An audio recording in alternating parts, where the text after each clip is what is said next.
For baseball, as we take a look at the Southwest starting lineup for the Rangers, 24 and 24 coming into play today. Shin-Soo Choo will lead things off against the right-hander. Then it's Andrus, Nomar Mazara, Jonathan Lucroy. Mike Napoli's put up good numbers here at the Rogers Center today, batting sixth. Gallo, Hoying, and DeShields rounded out. Yeah, and they'll be going up against Mike Bolsinger, and you'll see the repertoire here.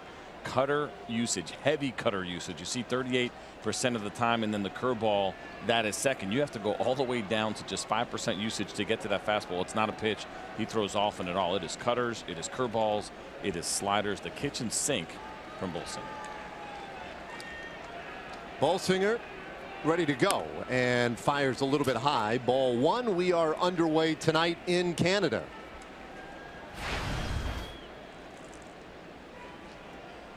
Choo in that leadoff spot, getting on at a 371 clip. And hits it foul. It's 1-1. We have seen this configuration a lot lately against right-handers. Choo leading off, DeShields batting ninth. It has been pretty productive.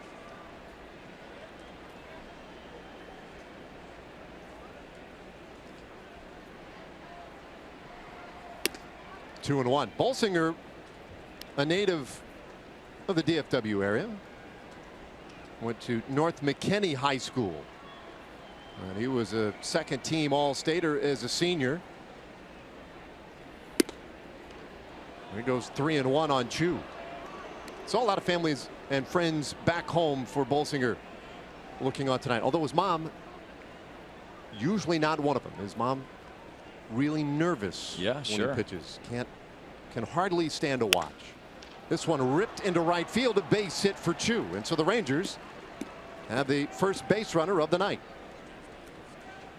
Let's take a look at the Blue Jays defense and what they'll be throwing out there behind Bolsinger tonight. Carrera, Pilar, and Jose Batista in the outfield. Donaldson, Tulowitzki at left side of the infield, back for the first time in a long time, and Devin Travis, Justin Smoak, and it is Russell Martin behind the plate tonight.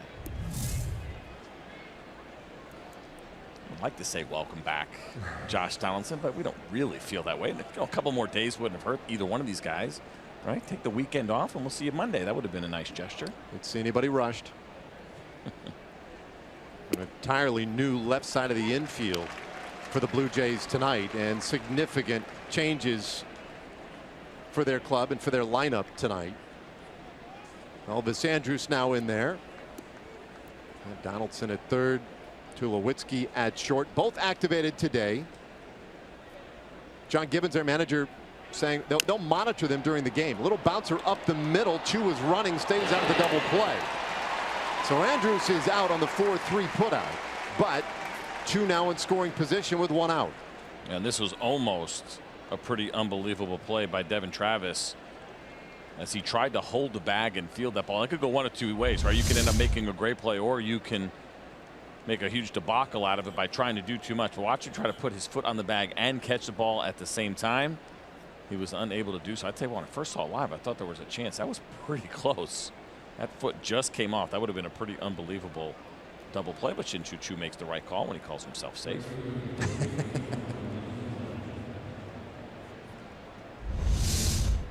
John Gibbons had his crew taking a look in the dugout or up in the clubhouse, but decided against challenging. Nothing there. So Choo out at second for Nomar Mazara.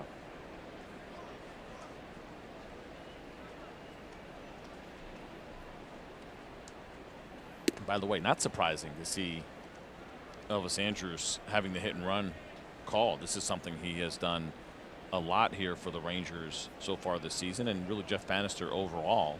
It's the 11th attempt for them on the hit and run. That's second all in Major League Baseball. He likes using that hit and run, and he certainly likes using it with Elvis Andrus. Oh, foul ball makes it count 1-1. Well, our TXU Energy power player to watch tonight, and it is Nomar Mazara. Look at those last 13 games. OPS up over 1,000, and with runners in scoring position, that's a key number here. 7 for 17, and a chance to drive in a run right now.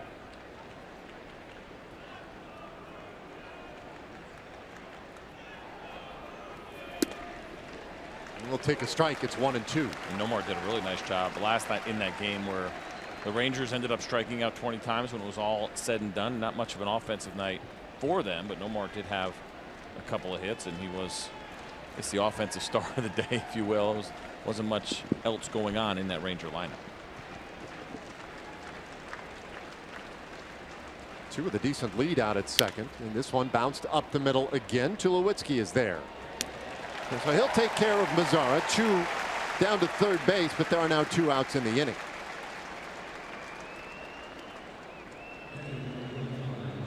So that will put it in the hands of Jonathan Lucroy.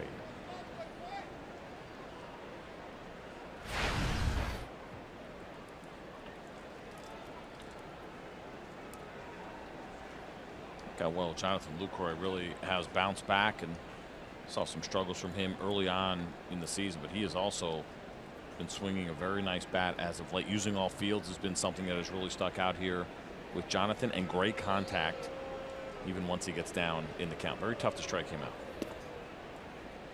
Well, he had gone on that 10-game hitting streak, came to an end the other day. In fact, has gone hitless now in back-to-back ball games, but still a stretch now over which he has been hitting at a .340 average. His overall average for the year has jumped from .214 just about a week and a half ago all the way up to now a .260 average for him. And he's ahead here 2-0. Yeah, I mean, that's one of the things about over panicking a little bit when guys get off to slow starts, and whether it be a pitcher or a hitter, right? You have low innings, low at bats, you can bounce back pretty quickly. He hit 206 in April. He's at 309 so far here in May, and right around the same amount of plate appearances and at bats, and those numbers are starting to level out and kind of where you would expect to see Jonathan Lucroy. And at the end of the year, his numbers have pretty much always been there. This one lined to the right side, but foul and out of play. That'll make it 2-1.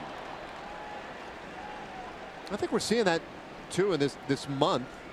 A number of guys, whether it be Lucroy, Napoli, Rougned Odor, a lot of numbers that would trend toward improvement and a little more consistency for this offense. That's the good news, and you can see it on a night-by-night basis. A lot more capable of manufacturing runs when needed. Still have that long ball potential up and down the lineup. That misses. It's 3-1. This little rough patch that they've hit lately after that 10-game winning streak, I think if you're going to go looking for a cause, has been on the pitching side. You know, shorter outings for the starters, a little more pressure on the bullpen. 3-1. Holds off, and that's a walk. So on the corners, and that gets Rougned Odor to the plate in the first inning.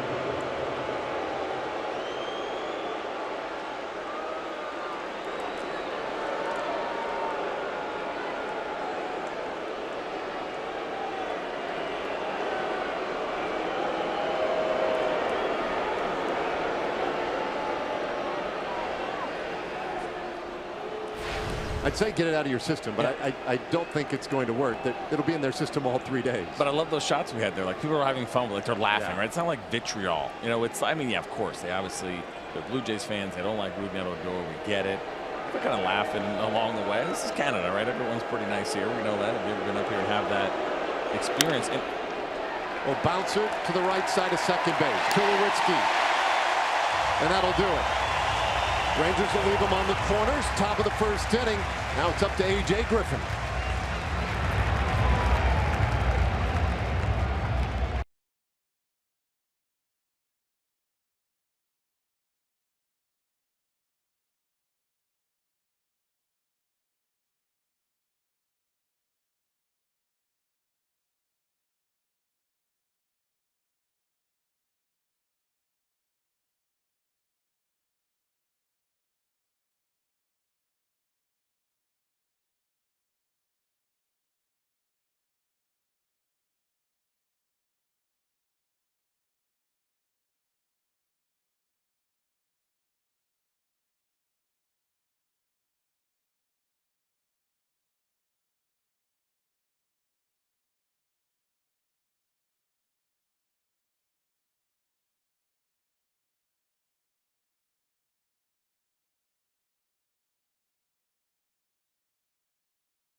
Blue Jays to take their hacks.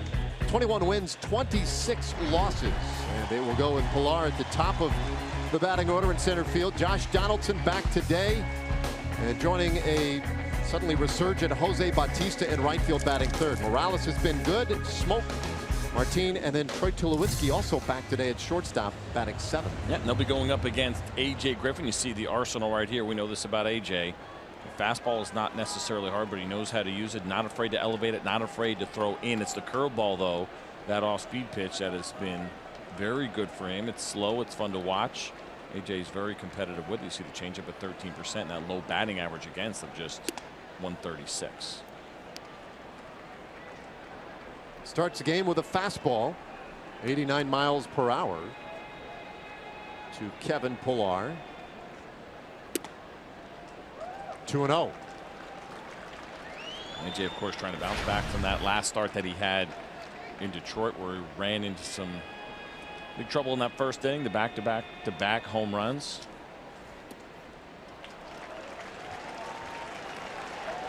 Three balls and no strikes. Well, Griffin, as we know, he'll go after hitters. Pitches to contact as a general rule. And he gets a strike. And Pillar, wow. Come on. I mean, that wasn't even close to a ball, was it? Was that even borderline? Well, look, I mean, it's in the bottom of the zone, but the histrionics are a little much. I mean, even Jonathan Lucroy didn't over-exaggerate like how long he held that ball there, which should tell you everything you need to know about the quality of that pitch. Full count. And Alan Porter behind home plate, it's the one thing you do have to be careful of. To me, that's very much a strike. Remember, you kind of complain a little bit and you get an umpire to maybe second guess himself a little bit. These guys are professionals. They shouldn't, but hitters are pretty good at that kind of stuff. Strike three called, and Pillar down looking to start the bottom of the first. And the opposite could be true as well. You take off, and I'm not saying that was the case here, but you make an umpire mad or show him up, and Kevin Pillar kind of did. You may see the zone get expanded, and there's that really good breaking ball, that slow breaking ball in a 3-2 count, and that probably caught the top inside corner of the strike zone. Like I said, you don't want to take an umpire off early, and you certainly don't want to show him up by walking to first base on what is clearly a strike in a 3-0 count. Well, now Josh Donaldson got a nice round of applause from the local fans here. He'd been out since April 13th with a sore right calf muscle. He swings and misses at a breaking ball. A couple organizations here, right, and the Rangers and the Blue Jays missing their great third baseman because of calf injuries. Well, Jeff Bannister getting good news today about Adrian Beltre. We'll give you that in a minute. This ball hit hard out to center field. Racing back on it is Hoying, and that one's over his head. Donaldson will have a one-out double.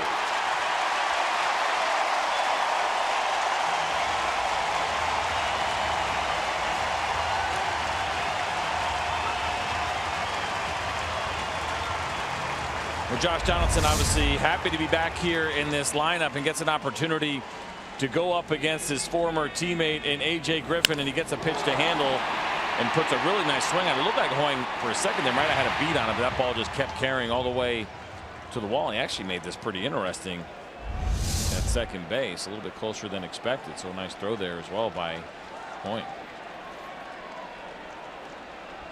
So man in scoring position for Jose Bautista, and a big curve drops right in there.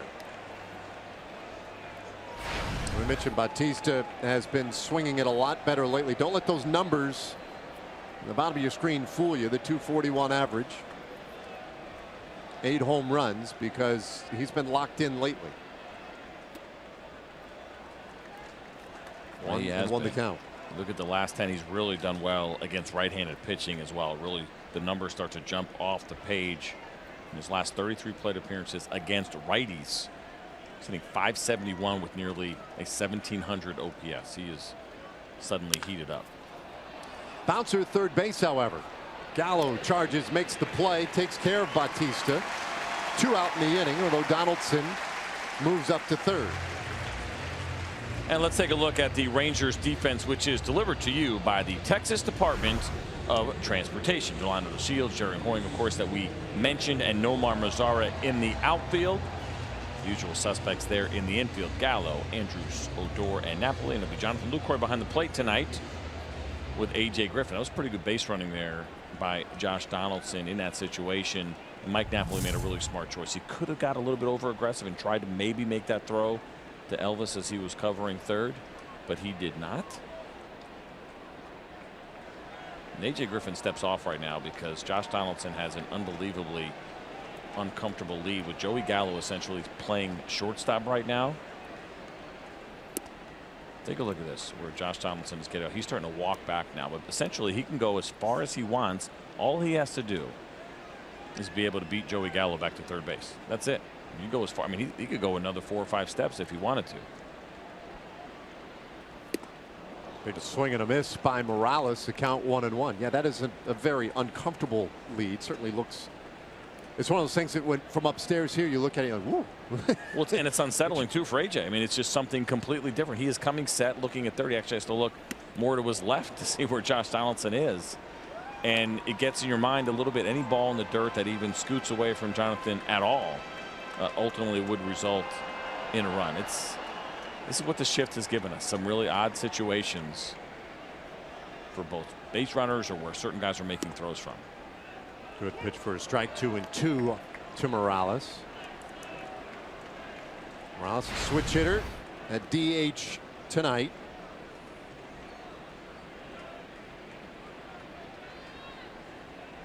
Very good power in that bat as he hits from the left side.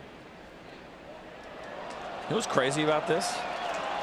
The closest guy to Donaldson right now is AJ Griffin. Yeah. He is the closest fielder. I wonder if he could get him to the point where he could run at him.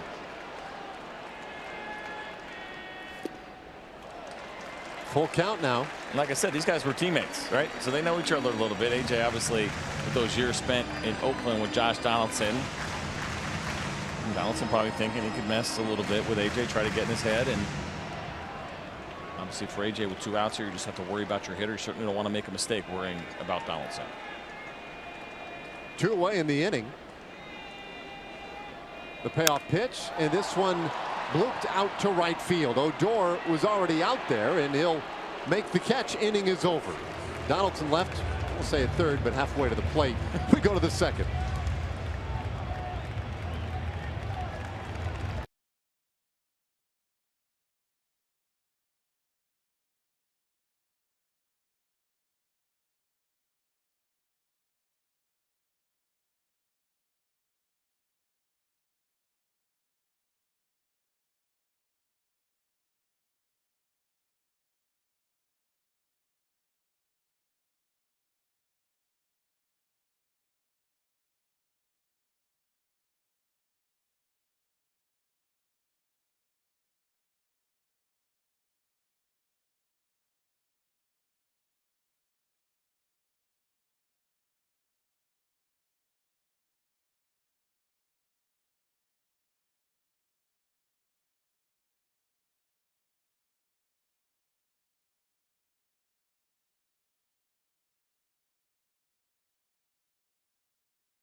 Center. Some guys are reluctant to call this a rivalry in an effort to keep every game the same, but not veteran Mike Napoli. He says there is a different feeling when you play the Toronto Blue Jays now, and he loves it. He says one of the ways it manifests itself is that around the cage and even after the game, you don't talk to guys on the opposing team, and he loves that too. He says when he came into the game, that's how it was. Even if you knew guys on the other team, you didn't talk to them, you didn't fraternize with them because you wanted to kick their you-know-what.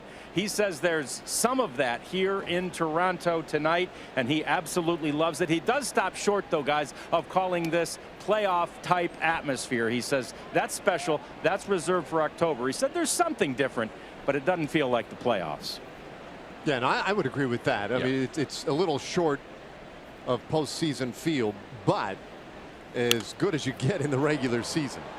And the difference, of course, too, crowd size, right? It would be absolutely jam-packed here if it was the postseason. So it would be a little bit louder, a little bit more intense, and there's more at stake. Obviously, the idea of winning or going home changes the feel of the game for both the players and the fans when you're watching, and how loud it is in this dome. That said, when they announced the starting lineups today and paused for a moment at Rougned Odor, that it wasn't lost on anybody inside the Rogers Center. 2-2 to Napoli, and he'll hit it sharply but foul. We'll reset. Kind of refreshing too, to be honest with you, when you think about what Mike Napoli said as far as fraternizing and talking to other guys on the team, and here's the regular head-to-head numbers, regular and postseason, excuse me, 2015, 2016, and the Blue Jays obviously the upper hand right now with the 14 wins in 21 games, but kind of like that a little bit. You know, I get it. The game has changed and guys talk to each other because there's so much of changing of teams and guys playing against each other as amateurs a lot more, and in the minor leagues that there's more fraternizing that happens on the field, and it's fine. The game has changed, but kind of like that there's actually some genuine, you know what, I'm not interested in talking to you even if it's a buddy of yours because of the uniform that he's wearing. I think it's good for baseball. It's good for fans. So as he talks about that here, right, no fraternizing, would off the field later after the game, would that be in play? Depends on, you know, how well you know a guy. You probably don't want to do it at the team hotel or where anybody else might see it, but yeah, you can do. I mean, listen, you can do what you want. These are grown men. There's ball 4 to Napoli. Very good extended at bat against Bolsinger, and so the lead man on to the second inning for the Rangers. We'll bring up Joey Gallo. Second walk already off Bolsinger today, who had walked 11 in 15 2/3 innings coming in. And so that may be one of those items we keep our eye on closely tonight, is how well can the Rangers work the count against Bolsinger.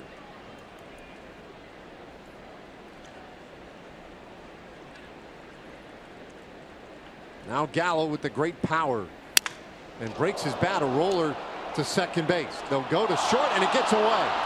Napoli is up and there's nobody home. So he'll get to third on the error. What looked like it very well might have been a double play ends up first and third, nobody out for the Rangers. Yeah, probably should have been, and this is a shift that ultimately works in the favor of the Rangers because of the error, and it looked like it was a bad throw. Now Gallo with the great power. And we'll take a look here and watch Mike Napoli kind of go in and assuming that throw was off, but I still got to believe that Donaldson should have caught that ball, and he did, and then they're off to the races. And I don't know why Joey didn't go to second. I know he must have ran through the bag because he's thinking, trying to make sure that he doesn't get doubled up. Yeah, that was a bad toss, but I don't know. I thought Donaldson probably could have caught that ball. An error on Travis. And so they're on the corners, nobody out for Hoying. And he scoops this one out into left field. Herrera toward the line, will set up, makes the catch. But Napoli tags, he'll score. The throw goes into second, and it's not in time. So the Rangers get the first run of the night, but some heads-up base running by Gallo, and he narrowly gets into second to take a potentially big base. Yeah, that's really heads-up base running there by both of these guys, Mike Napoli and Joey Gallo. And you watch the fly ball here off the bat of Hoying, but you'll see Mike Napoli, first of all, keeping an eye on Correa as he kind of backs up and catches that ball, so he knows he's going to score easily. But look at Joey Gallo reading this. But check this out. Two umpires are right there in the middle of the field behind the plate. Watch this right here. I don't think I've ever seen this. Look, two umpires right there, and they're both looking at the play, and they make sure, hey, who's in charge of that one? And it's actually the first base umpire who gets to make the call at second base. That makes sense, right? The new shifts. The umpires are getting in on the act. Strike one to Delino to Shields, batting ninth tonight.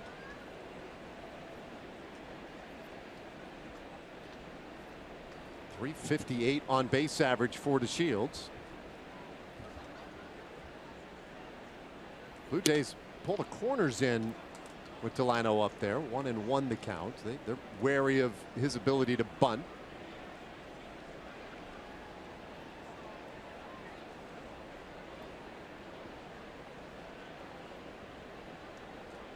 Second inning. Rangers score the first run of the night, and this one is fouled away.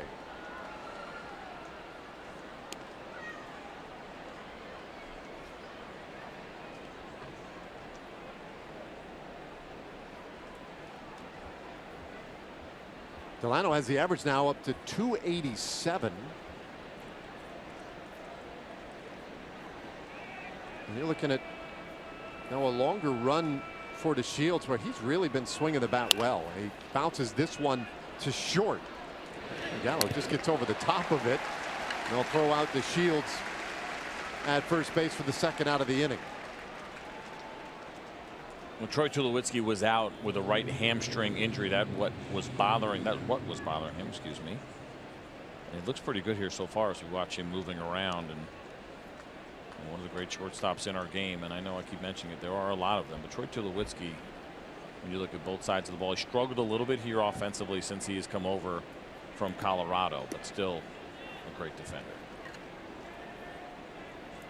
Well, and his career numbers offensively, especially the context of shortstops, it shows up pretty well. There's this one rifled back up the middle, but Tulowitzki was positioned perfectly, and he retires Chu to end the inning. Rangers leave a man at third, but they get the first run of the game on the Hoying sacrifice fly.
Of the second inning.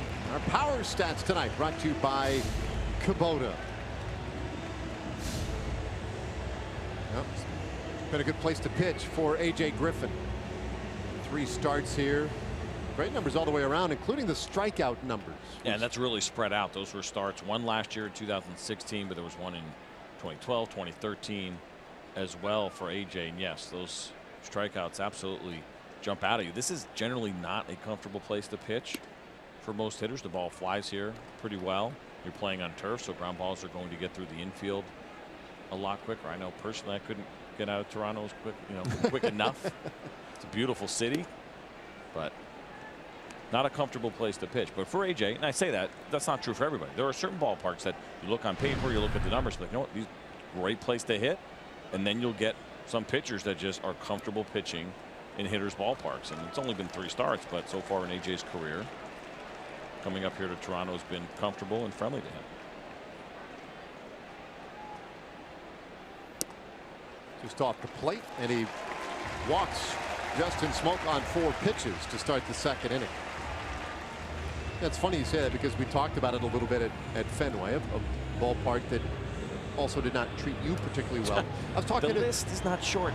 But I was talking to Doug Brocail about Fenway Park, Rangers pitching coach. He said, "Oh, I pitched great there." Really? And he said, "I went back and looked." He said, "Somebody pointed out to me, small ballparks for Doug Brocail. He killed it in small ballparks." He said, he couldn't figure out why, but there were certain ballparks, and they seem to be the smaller ones that are typically a little more hitter friendly. Those seem to work for Brocail. Strikes me as very odd. It is odd, and you don't know sometimes for guys if they just crank it up a little bit more if they're in a smaller ballpark, and knowing they have to be a little bit more careful with their pitch location, pitch selection, knowing that maybe a not well hit fly ball could get out of the ballpark, and maybe that helps you get a little bit dialed in. Griffin walks Smoke on 4 pitches and misses on his first offering to Russell Martin. So Lucroy out there to have a quick word with him. He'd fallen behind Kevin Pillar 3-0 in the 1st inning, and then came back to strike him out looking.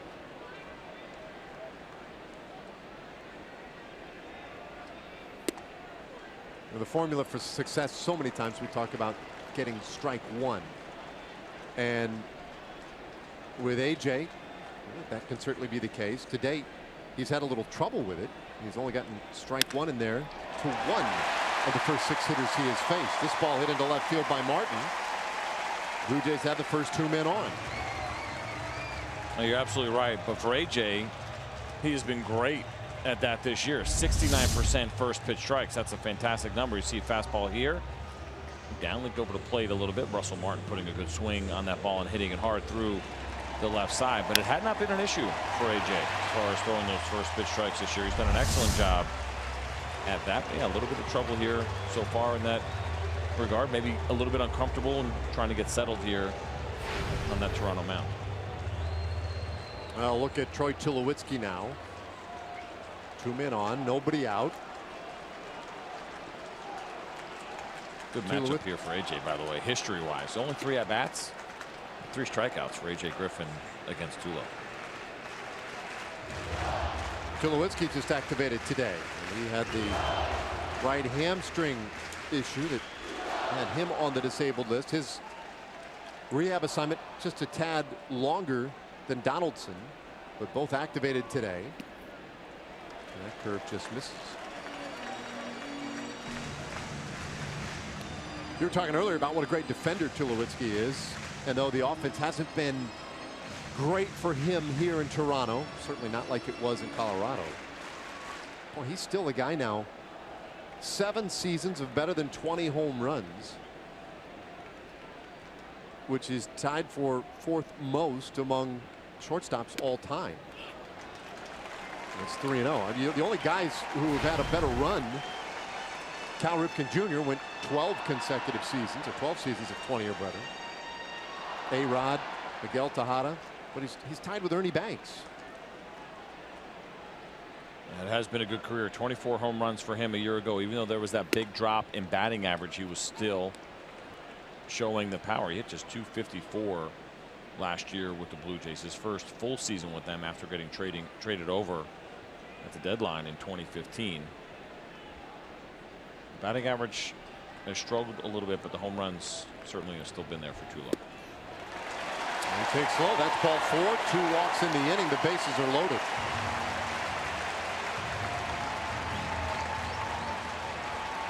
Well, after this series, the Rangers head home, and on Monday, their first day back against the Tampa Bay Rays.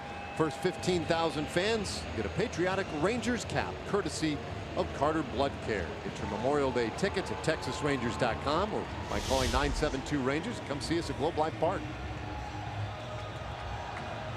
Well, this is really unusual to see a couple of walks here this early for AJ Griffin, and that's why Doug Brocail right now is out there talking to him. 7 starts so far this year for AJ. In 5 of them, he had 1 walk.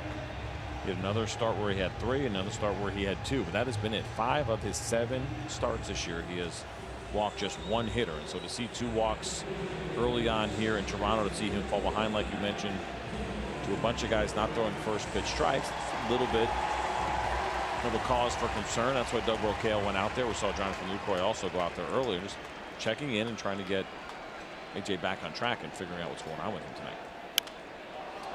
First pitch fouled back by Travis for strike 1. Devon Travis, second baseman, hitting .238. You see his numbers though with the bases loaded. He has feasted. Smoke is at third, Martin at second, Tulowitzki at first. This ball hit well out into left field. The shield's going back near the wall, and it is gone.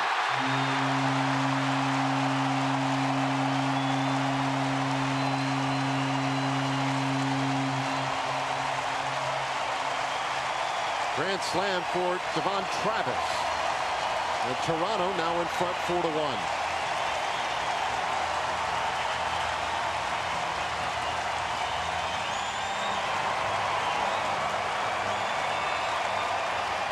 It's an 0-1 count, and AJ Griffin looked like he decided to go with a changeup. It was just 82 miles an hour, and Travis obviously puts a really nice swing on it, gets that ball up in the air, and I mentioned it, ball carries well here. It's a good hitter's park, especially for home runs, and for Travis now, his 4th of the year. Second career grand slam for Travis, and Ezekiel Carrera takes strike 1. AJ Griffin prone to the home run ball. We talk about it all the time when he pitches, but he so often is able to limit it to solo home runs. Not that time. That is a very big swing by Devon Travis. Now a 2-strike pitch to Carrera, and a curve got him looking. No second strikeout for Griffin. Just 1 away in the inning.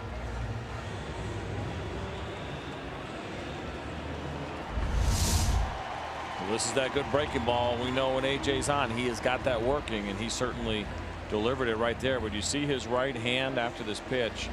We saw it on that previous replay. And now Kevin Harmon is going to come out and talk to AJ Griffin as he grabbed his left side. And we'll see what's going on here. And you wonder, would not be surprised to see him rubbing that right now in that spot where he feels a little something, whether it be a knot. It sounds like it may be something worse than that, and not surprising, to be quite honest with you, because the way that we saw AJ throwing, having some issues throwing strikes, that's not AJ. That's not the AJ Griffin we have seen all year. So it's not surprising that it might have been something a little bit physical. But watch after he throws this pitch and look at him grab his side. Now, that's a little bit higher, and we never want to diagnose watching on TV. It's a little bit higher than the oblique, and maybe more that's wishful thinking. Look like lower rib cage at oblique is a little bit lower. We'll see. We know that has been an issue here. Cole Hamels is dealing with one right now. We know how serious those can be. And anytime you get a cramp in that spot or something tightens up, it's not going to loosen up on its own. And it appears, looks like right now, I don't know, it looks like AJ Griffin might be done. I haven't seen an official signal yet, but Bannister looking out there, and that is going to be all for AJ Griffin. So that is really rough news, and it goes back to what we were talking about earlier too. Needing innings from the starting pitching, more pressure on the bullpen. Austin Bivens-Dirks coming on. He'll get as much time as he needs to get ready.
AJ Griffin is done. A 4-1 game, and Austin Bibbins-Dirks out of the pen.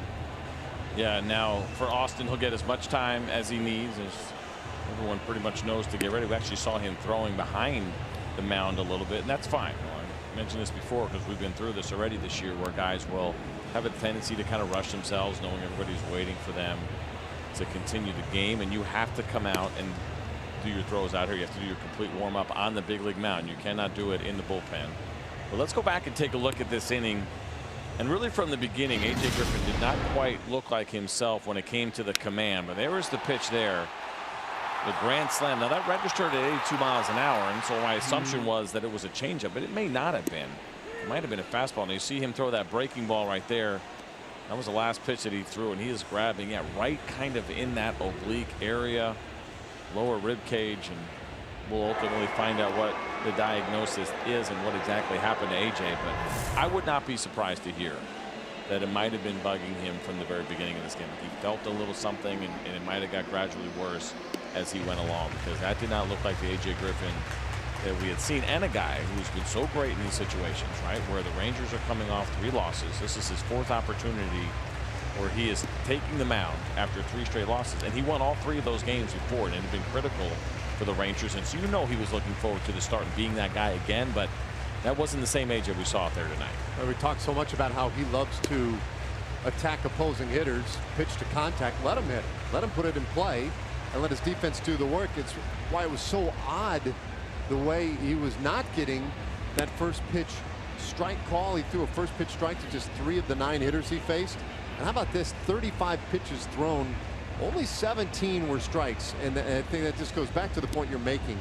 It was very much unlike AJ Griffin. So now that, you know, the next question is exactly what was it, and how will he come out of whatever happened in tonight's game. So yeah, very unfortunate turn. How serious the injury is, and like I said, we don't want to speculate until we hear and get an official word from the Rangers, but you do worry about it. Cole Hamels is already on the DL, and the idea of losing AJ Griffin is certainly one. The second time would be, right, he won on the DL already once, dealing with the gout, and not to jump ahead of ourselves, but certainly that would be a concern for the Rangers. We will ultimately find out what the conclusion was, but you're right, 49% strikes tonight from AJ Griffin.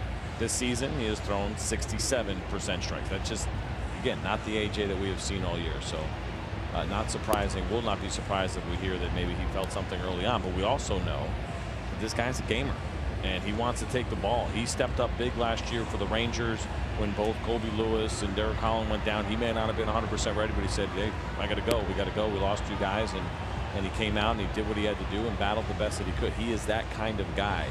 And you see the frustration on his face when he had to come off the mound. It just tells you everything you need to know about AJ Griffin. He is a team guy first, and loves taking the mound every 5 days with his Rangers uniform on. So some disappointment for him, without a doubt, with the events that have happened here tonight. All right, you're not a doctor. You occasionally will play one on TV. But let me ask you this: the travel, you know, it can be tough on people. Now, yesterday's travel was not ideal for the Rangers. Got into the hotel here in Toronto at about 4:30 in the morning last night, or this morning, or whatever the proper parlance for that is. A couple hours ago, it felt like. But yeah, a couple hours ago. That's a long, tough day, and you know, you got to turn around, make the start today. You know, in your experience as a player, did you feel like you saw this kind of stuff coming right on the heels of tougher travel days like that? Is it possible that that's part of what we saw tonight? It could be. I mean, I don't know, you know, first of all, obviously exactly what happened, but those kind of things contribute without a doubt. Wouldn't want to think that that would be the cause. I think the only thing you worry about in those situations are things like dehydration, you know, or not getting enough sleep, or you're a little bit fatigued, and you put yourself at a little bit more risk of injury.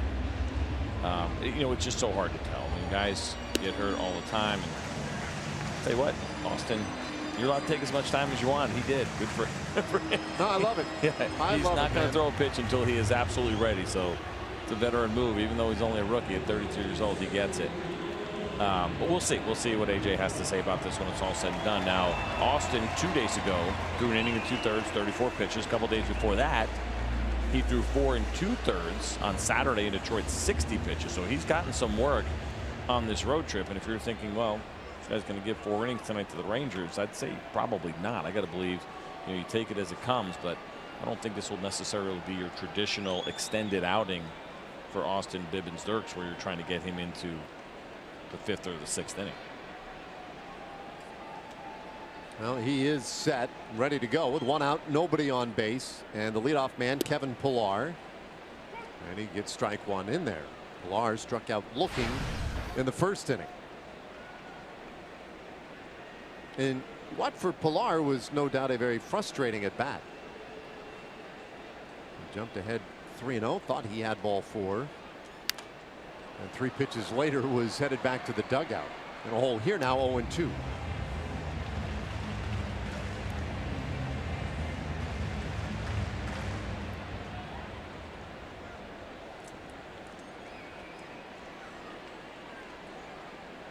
Pillar with the average up over 300.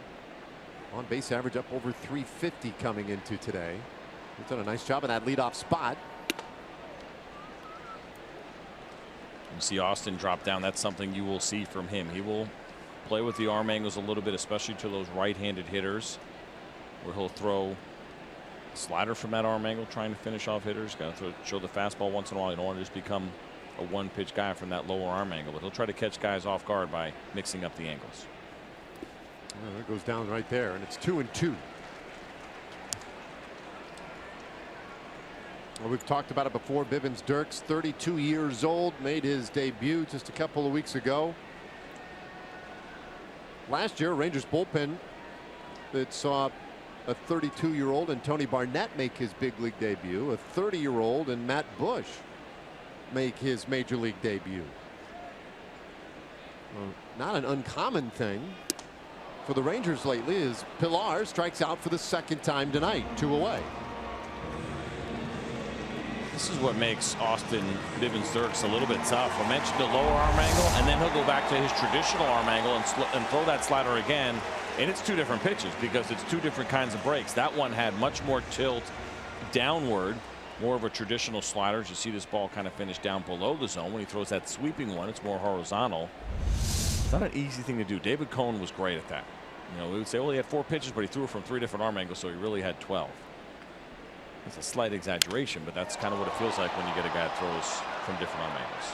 Donaldson lifts this one down the right field line, and a long run for Mazzara, but he couldn't quite get to it.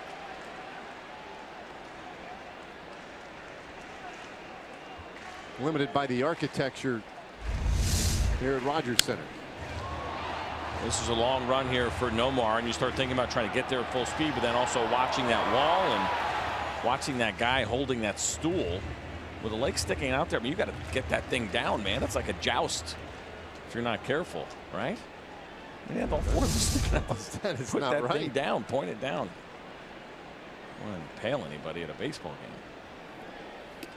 It's not like he was on the field either, right? I mean, if you're on the field, you pick up this tool and you get out of the way of any contact. But how did maybe it wasn't on the field? How did he get in the stands so quick? Jumped in. I'm out. He saw Nomar coming. I don't know. Yeah, usually you would run one way or the other, right? Either run toward the wall or run in towards home plate. I don't want to beat this poor guy up a little bit, but just be, I'd say just be a little bit careful. I don't know if he jumped in or what exactly happened there. He may have, but maybe that's what they want them to do here. But you got to be careful of those legs on that stool. I mean, in retrospect, I think I have to tip the cap. The guy's pretty athletic. Yeah. Cat-like to get in there like that. I don't know if I agree with the policy though here at Rogers Center. I say just get out of there. Don't jump in the stands. 1-1 pitch, and that one off the plate. 2 balls and a strike to Donaldson. Well, it's a hitter-friendly ballpark. At least it's played that way. The dimensions, well, they're uniform, number 1, and they look fairly average compared to other ballparks, but it just does seem to carry here. This is the anti-Fenway Park, right? With all the angles, we just came from Fenway, and so many different angles, and nothing was the same in any part of the field. And you work on your conversions when you're here. Now, I wonder, for Canadians, does it bother them that the meters are in the smaller number? Right? I think I'd want it the other way around. I'm getting a lot of head nods no here in our booth, local guys. I don't know. That might bother me a little bit. Swing and a miss. Donaldson strikes out, and Bibbins Dirks gets a couple of Ks in relief of A.J. Griffin. We go to the third in a 3-run game.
Go to the third inning. Hey, August 12th, Rangers and Fox Sports will celebrate the career of Pudge Rodriguez. Number 7 going to be retired out of Globe Life Park, and special 7-game ticket packages are now available, including this memorable night in Arlington. Go to TexasRangers.com/Pudge. Get your tickets to witness history.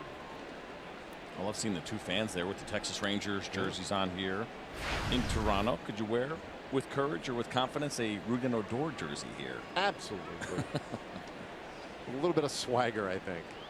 Andrews takes one in, and it's 2 balls and no strikes. 2, 3, and 4 hitters doing this third inning for the Rangers, down by 3 all of a sudden. A.J. Griffin had to leave the game last inning with an apparent injury.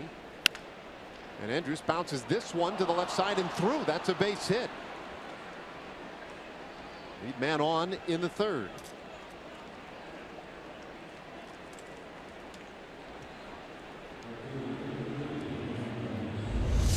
Take a look at this swing here from Elvis, and that's a ball that was supposed to be down and away. Ended up finishing up over the plate, and had a frustrating night last night. A little irritated with some of the calls that he had against him. So I got to believe for Elvis, feels good to get back on the board with that base hit. And he's on for Nomar Mazara. That one just out of the reach of Tulowitzki. Don't know if he would have had a play once he got it, but as I say, a game of millimeters. They only say that here, I think. I'm assuming they say it here. I don't know. Not centimeters? Maybe centimeters. That might be better. 1-0. And Mazara fouls it back. Nomar grounded out in the first inning. He's 0 for 1. Nomar, you mentioned, has been very good as of late. Look over the last couple of weeks, a batting average .417, right up there with league leaders in the game right now. But the one issue he has had against righties, he's been chasing a little bit out of the zone. And we saw with the strikeout, the craziness that happened in the 9th inning last night.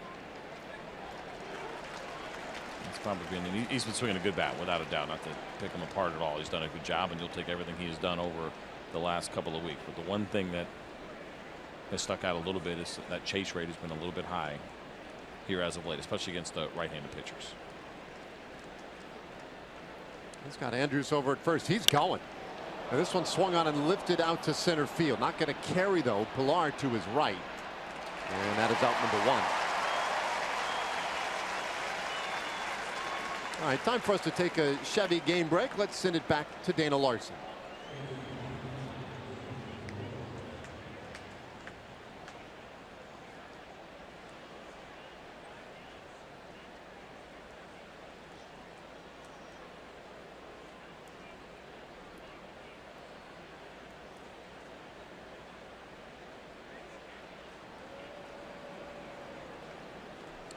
All right, thanks, Dana. Here we are in the third inning in a 4-1 game, and Jonathan Lucroy takes strike one. Lucroy walked in the first inning.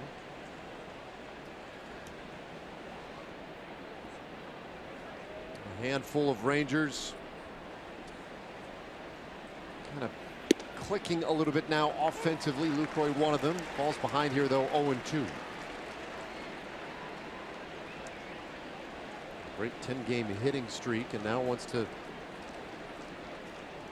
restart another one after being shut out yesterday. Infield double play depth with one out. That's 1-2.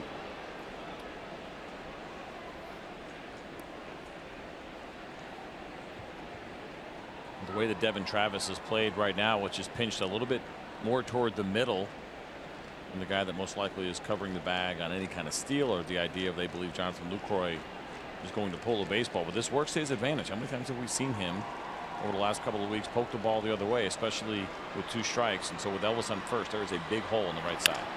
And a bouncer to the right side, and that is off of Smoke's glove and down into that right field corner. To third base is Andrus. He goes through the stop sign, and the throw to the plate got him.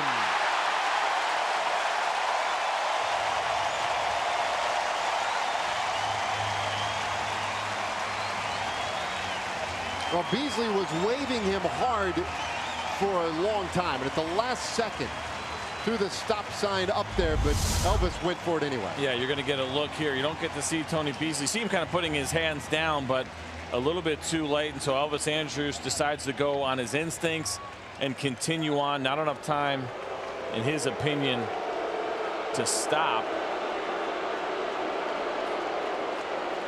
This one wasn't even close, unfortunately. Pretty good throw. Nice pick there by Russell Martin, and they put the tag down. Let's see. Let's take a look at the whole thing here. Watch this ball just out of the reach of Smoke. Elvis sees it, takes off. Let's get a look at Tony Beasley. Waving, waving, waving, waving harder, and then yeah, it went up late. Right as Elvis got to third base. 1-9-4-2 put out at the plate.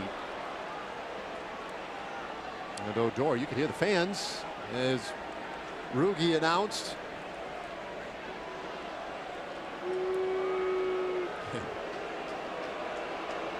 Odor rolled out in the first inning. He's 0 for 1. Rips this one foul and out of play. And here's the thing for me, and I get it. You're always going to, boo the guy that was involved in an altercation from the other team. I get it. But Rugi Odor did absolutely nothing wrong in that situation. He was just a guy who happened to be standing at second base when Jose Bautista decided that he was going to slide extremely late, full of intent. There was no doubt about it. And Rugi stood up and protected himself. Like I said, I get it. Of course, they're going to boo him here, and they're having fun with it. We showed it earlier. Some people just kind of laughing along the way with it. But I remember watching that and covering it and thinking he handled himself perfectly, in my opinion. 1-2. Well, speaking of which, let's look at his slugging percentage. Odor, .603. There's another reason to boo, right? He's been really good against the Rangers, and that's always, against the Blue Jays, and that's always going to be a reason why they'll get on you. But they probably don't know that as much as they know the other thing. The other slugging percentage? It's still 1,000.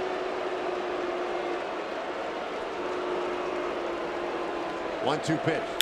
This ball hit hard out to right field. Bautista going back, reaches up, and he makes the catch. That'll do it in the top of the third. Rangers leave another man in scoring position. We played 2.5. Blue Jays 4, Rangers 1.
Rick Arrieta back to Dodger Stadium for the first time of the regular season since his no-hitter in 2015. All of our best wishes to Tommy Lasorda with the surgery to replace the old pacemaker. And how about yesterday? 2 4-inning saves in Major League Baseball. Mike Montgomery for the Cubs. Hyun-Jin Ryu for the Dodgers. And by the way, Ryu, that was the first time he'd ever thrown in relief. He gets a 4-inning save. And for Montgomery, that was his first career save. That's amazing. Kind of weird. Yeah, and it wasn't like, in the Dodger game, it was a 7-3 game. It wasn't like, it was a blowout game necessarily, but you get a guy who has been a starter throughout his career. Obviously, you feel comfortable letting him throw a little bit longer, going deep in the game. But yeah, you don't see, that's the old school save. You can get a save in any score as long as you throw 3 innings or more and you finish out the game without ever giving up the lead.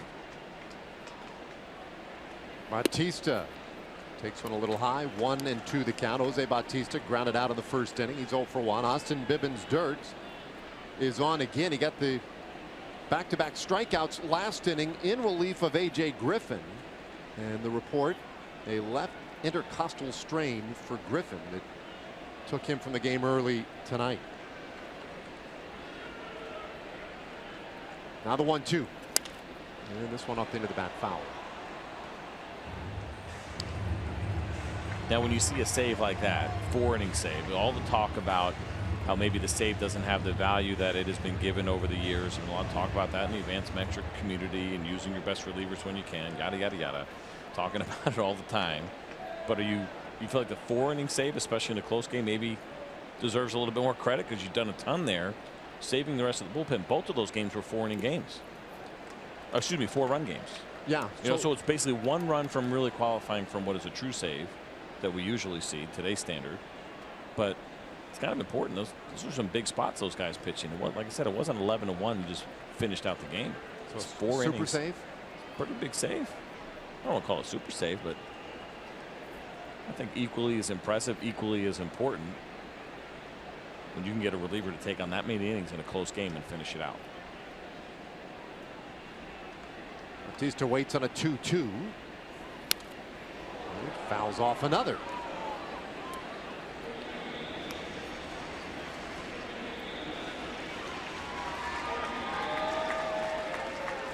So it's Bautista, Morales, and Smoke in this 3rd inning. The 3, 4, and 5 hitters against Bibbins-Dirt.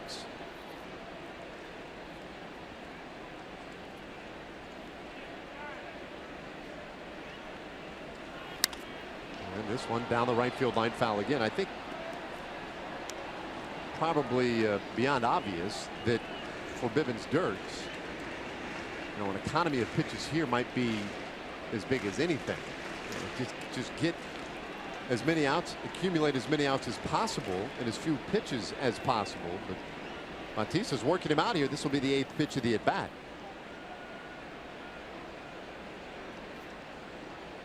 One thing the Rangers need tonight is for Bibbins-Dirt to get them as deep as possible.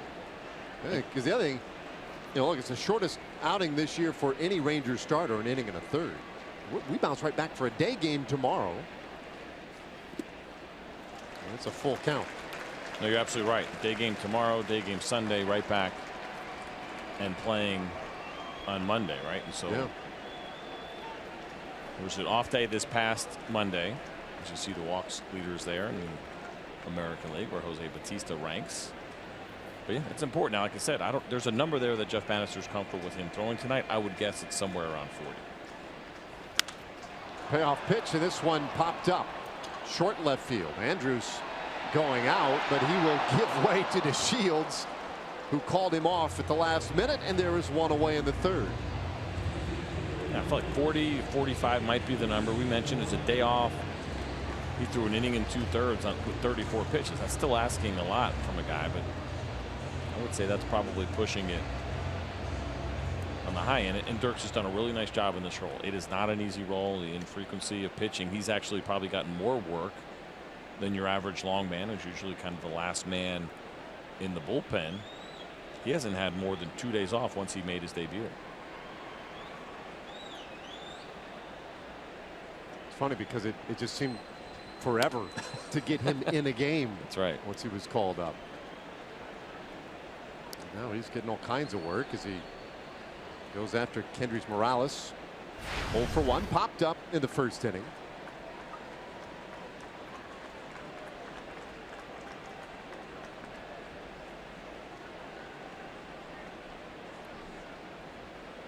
Big shift on the infield with Morales up there. And it's 1-1. Of course, it was Morales who was up there at the end of the first inning. Similar shift to the one you're seeing. Gallo playing kind of a third stop position over there. And at the time, Josh Donaldson was on third base and was taking about the most audacious lead you could get off third. Fortunately, Morales would end up popping up to end the inning. It was kind of unnerving to watch.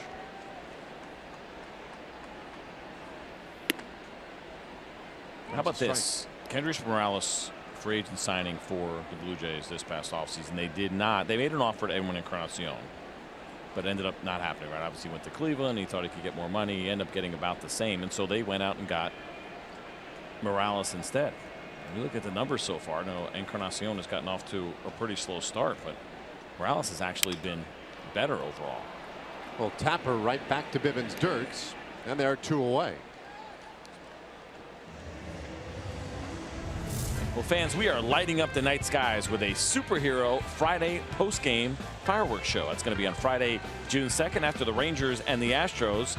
The fireworks show will be set to superhero theme music. Tickets available at TexasRangers.com, or you can always call 972-RANGERS. That was met with a lot of criticism that the Blue Jays didn't go out there, and Edwin, obviously, and when it was all said and done, got about the same deal from the Cleveland Indians. He thought there was more money out there, just like Jose Bautista thought there was more money out there in the free agent market this past offseason. And so they made the economical signing in Morales, and also because he's a switch hitter, gives him some flexibility. Right? Yeah. They really lack left-handed hitting here. They have for a while. You see Smoke in there tonight, so they got Morales, the switch hitter. Carrera's in there, the straight left tonight. So they have 3 lefties in there tonight, but it's looking like a really smart sign for the Blue Jays this past offseason.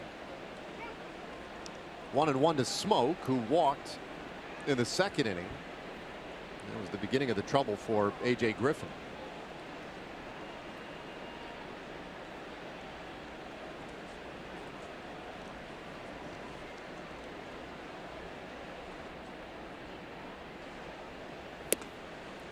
How about this? The Blue Jays also got off to a pretty slow start, very similar to some of the things that we saw here with the Rangers. But look what they have done in May offensively. It's just talking about some of the slow starts from some of these guys. We know Jose Bautista has struggled, but the big one that sticks out to me, the home runs obviously are a big number, but the the runs per game, 3.5 in April and nearly 5 now here in May. This ball hit on a line out to right field and gone.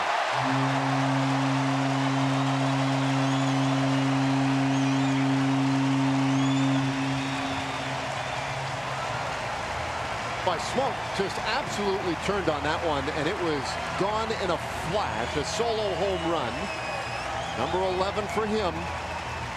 Blue Jays now lead 5-1.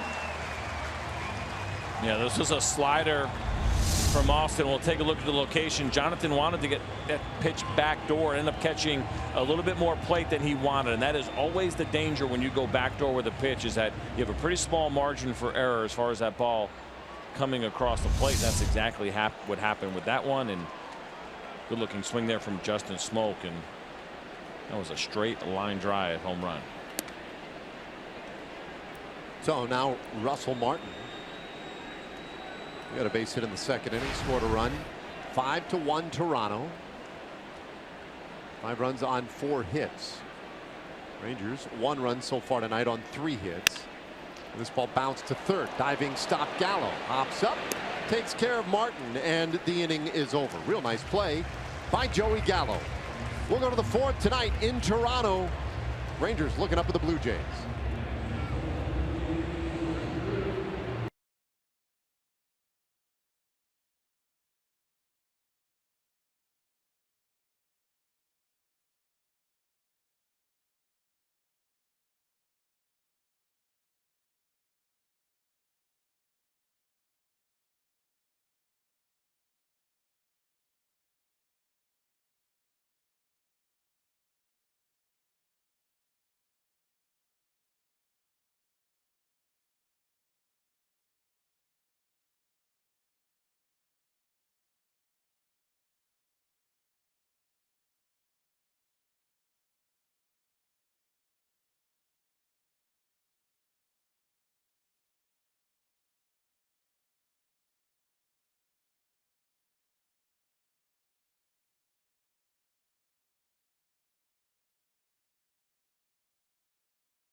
There may be good news on the horizon. The Rangers are getting closer to getting their leader back. We told you earlier in the week, Adrian Beltre was with the team in Boston. He left for Arizona and what they call extended spring training. He has played baseball games in each of the last 2 days. 5 innings at third base yesterday, 6 innings there today. You see he was 0 for 4 with a couple of walks. He gets to bat in each inning. 0 for 4 with a couple of walks yesterday. 4 for 6 with 3 singles and a double in his at-bats today. So Adrian Beltre feeling a little better. He will play again tomorrow and then be reevaluated. That's the official stance of the Rangers, although there is precedent, guys, for him not doing a traditional rehab assignment. There is a chance that tomorrow's game could be it before he returns to the big club. Well, it is good news, as now first pitch, Napoli drives it into left field. Rather, second pitch swinging. So Napoli is on with a hit to start the 4th inning. By the way, the Rangers have had the lead man on now in all 4 innings. You know, Mike Napoli looks like he gets a backup slider. Look at that ball just kind of spun and didn't do what Bolsinger wanted it to do. Might have been a cutter, but didn't do very much. Mike Napoli all over it, and we'll take that leadoff base hit. Try to chip away at this lead here a little bit for the Rangers.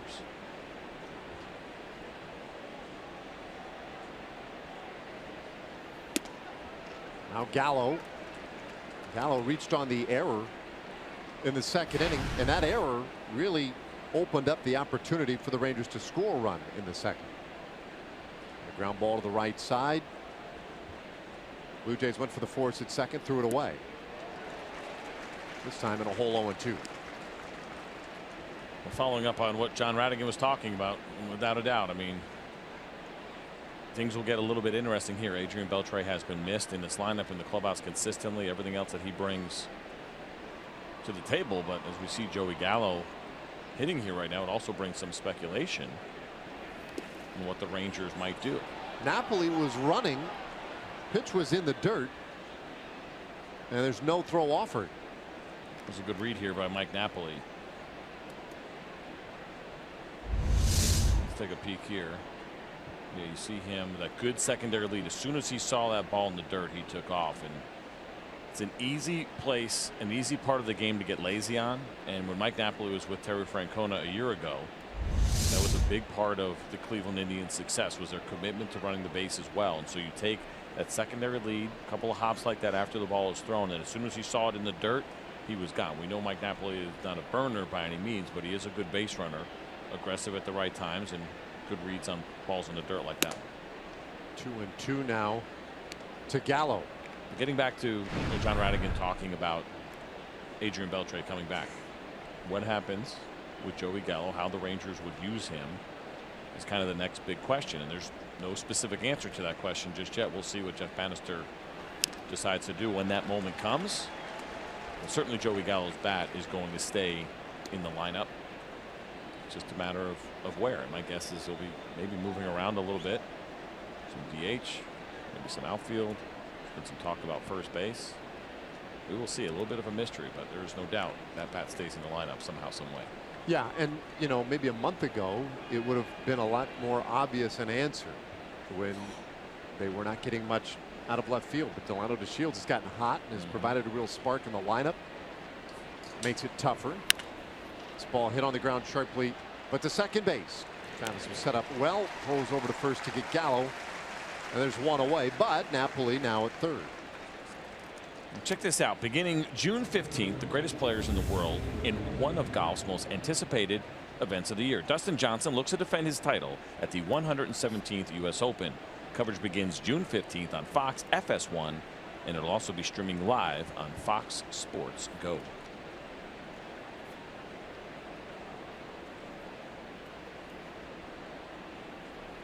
So Napoli at third, and here's Hoying, who drove in the first Rangers run with a sac fly in the 2nd inning.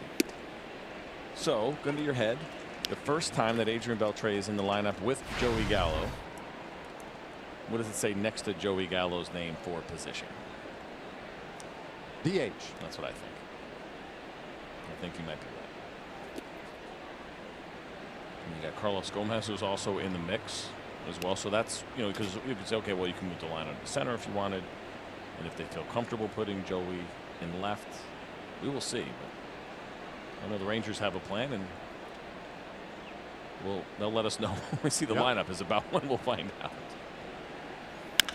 This ball bounced to first base. Smoke grabs it. He's going to have to race to first, and he just does get there in front of Hoying. But Napoli scores from third. Now a 5-2 ball game. Jared Hoying does a nice job of getting down the line quickly, also putting the ball in play and getting this run in. But you cannot sleep on Jared Hoying. He is quick. Justin Smoke did a nice job. I think those first couple of steps, he did not realize how quick Hoying was, or he thought that Bolsinger was going to be there, and he had to pick it up a little bit himself, and does just beat Jared Hoying to first. But look at the hustle out of the box right away. Hoying gave it everything he had there. So the bases are empty now for Delano DeShields. Delano grounded out of the second. He's 0 for 1. We're in the top of the fourth inning.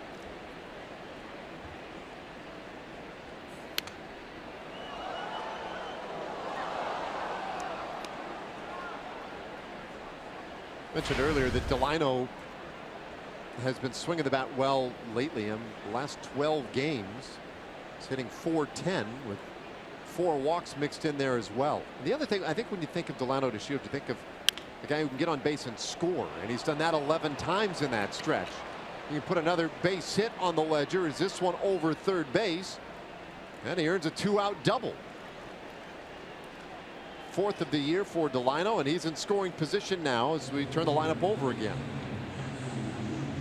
What you love about having Delano DeShields, the times that he does bat ninth, and you see him hit this ball on the ground, and that has been something for Delano that has really worked out well for him. This was going in to yesterday. He had a .410 batting average on balls that he hit on the ground. That was third best in Major League Baseball. So he is a top guy in that regard. It makes a ton of sense, of course, because of the speed, the times that we have seen him bunt as well. Getting on top of that ball, especially here in Rogers Center, where you got some turf to work with, is a really good game plan for Delano. He's taken full advantage of that this season.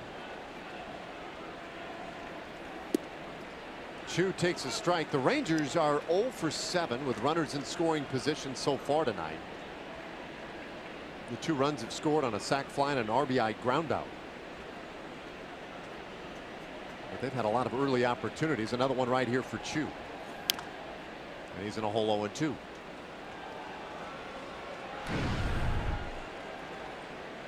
But look at that. Chu's been pretty good in these spots lately. 4 for his last 9.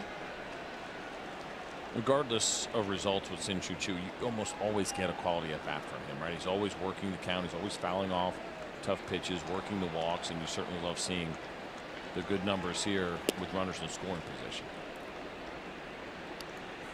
Well, and Chu, one of those hitters who has such great bat control and can shape an at bat to serve a specific need. Right now, that need is to find a patch of turf in the outfield. Holds off, and it's 2-2. We have seen Alan Porter call that breaking ball to that part of the strike zone, up and away to lefties, up and into righties for a strike. Now that one did not get there all the way. It's a tough call to make, actually, because that ball is a ball the whole way. He has not been afraid to pull the trigger a couple of times tonight. Chu already has a base hit tonight. The 2-2, and he foul tips that one into the mitt of Russell Martin. So the inning is over. Rangers will have to settle for the 1 run. We go to the bottom of the 4th in a 3-run game.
story tonight.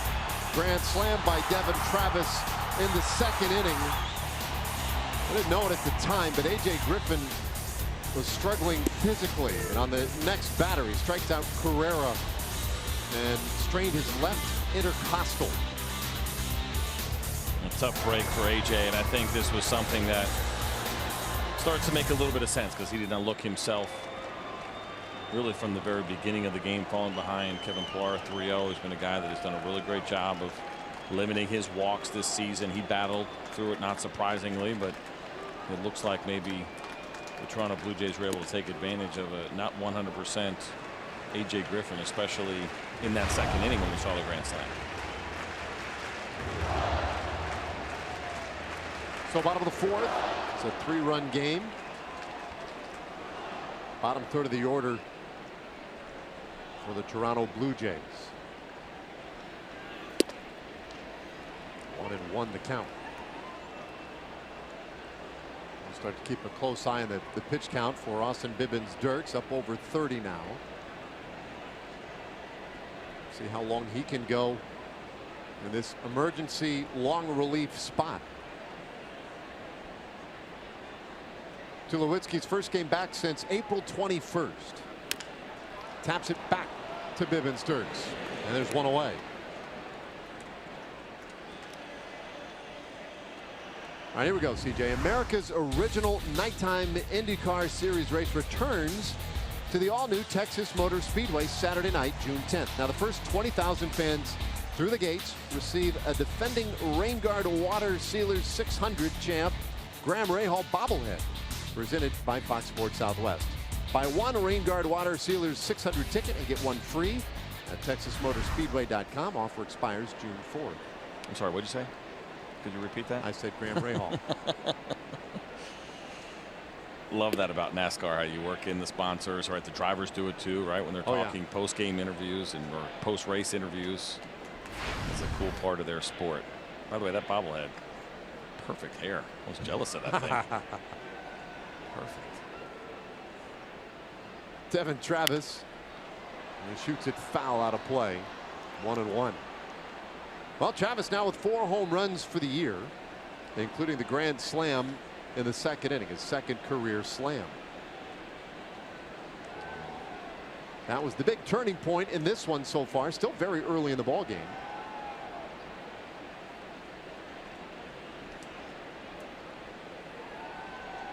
The 1-1 from Bibbins-Dirks, and it's high.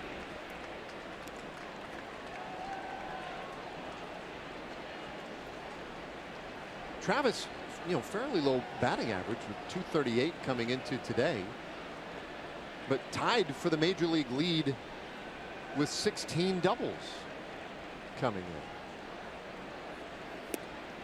He chases that one. It's 2-2. His grand slam also gave him a 10-game hitting streak.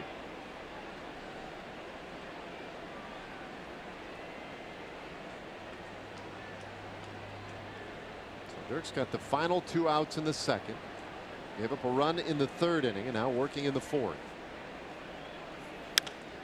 And Travis shoots it to the right side, foul and out of play. It stays 2-2. You mentioned those doubles from Travis and the approach that he takes, and you see it right there. He's done a very nice job over the course of this year driving the ball the other way. And you look at what he has done against right-handed pitchers, and his hits to the outfield, 20% to right field, 18% to center, 11% to left. So the majority to right field, then to center next. So he is not a guy that's necessarily trying to pull the ball, and that's probably why you see those doubles so high this year. Full count.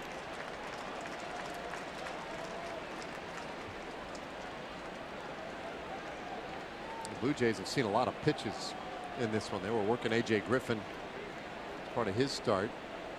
Second full count now for Bibbins-Dirks.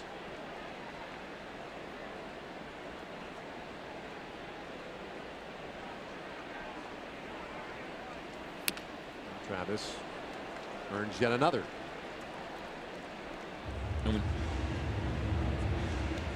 Take a look at the hits by direction here for Travis. Now I used a percentage going back to last year. This is the total hits for this season, and it all kind of falls in line. 15 of those to right, 12 to center, 10 to left. That's a great approach. You love seeing that. It's very kind of opposite of what we see these days. So many dead pull power guys. It's a really good approach for Travis. One that certainly has worked for him. Shoots this one out to center. Hoying goes back, leaps, and that one is just over his head. Travis with another double.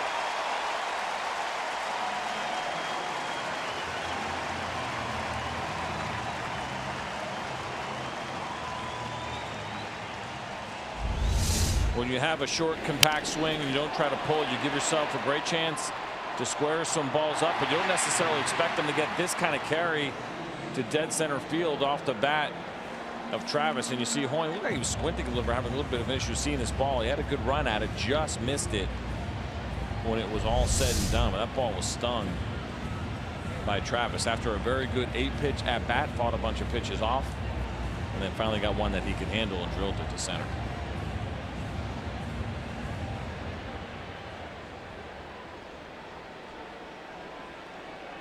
So man in scoring position for the Blue Jays, and here is Carrera. He struck out looking in the second inning.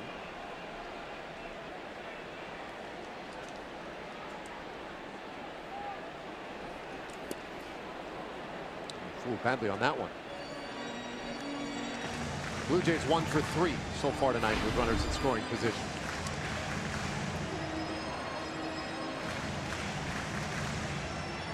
See the overall numbers there below. 274, 3 home runs for Carrera this season. All the damage he has done has been against right-handed pitching. He's really struggled against lefties, but hitting right at an even 300 coming in tonight. All 3 of those home runs have come against right-handed pitching. Foul away. 0-2 to Carrera.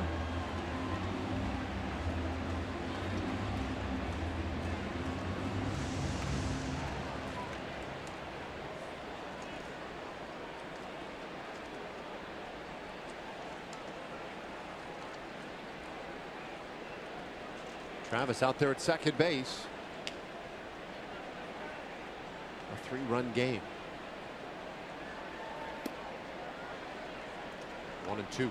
That was interesting to see him drop his arm angle there to a left-handed hitter. Right? We saw Carrera chase a pitch that was way out of the zone early on, a slider, but we also saw Austin drop his arm a little bit more. It's just a little bit of a better look for that left-handed hitter. I know he was trying to kind of trick him with that little bit of a backdoor pitch, but I think anytime the righty does that to the lefty, I think you actually are doing that left-handed hitter a little bit of a favor, especially if you throw a strike. Got away, and it's 2-2. Check this out here. Here's Austin on that pitch. 2 pitches ago. You dropped the arm angle there. Now, if you bury that pitch down and in for a ball, that's fine. But if that ball ends up finishing a strike, Carrera gets a very good look at it when Austin lowers his arm angle like that. Now, he could have been thinking, swing and miss pitch and try to throw it back foot. And that's fine. But he's always got to be a little bit careful flipping it in from that angle for a strike.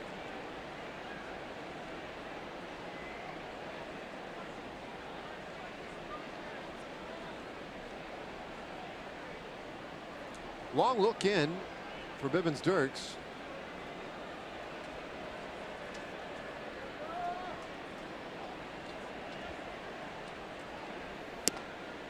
That one moved a little bit too far off. It's a full count. Bivens-Dirks made his big league debut.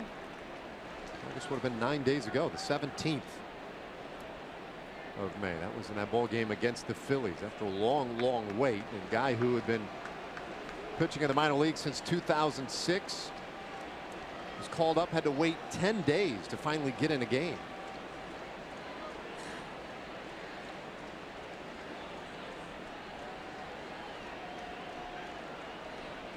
Now he seems to pitch every other day almost, and he strikes out Carrera. There are 2 away.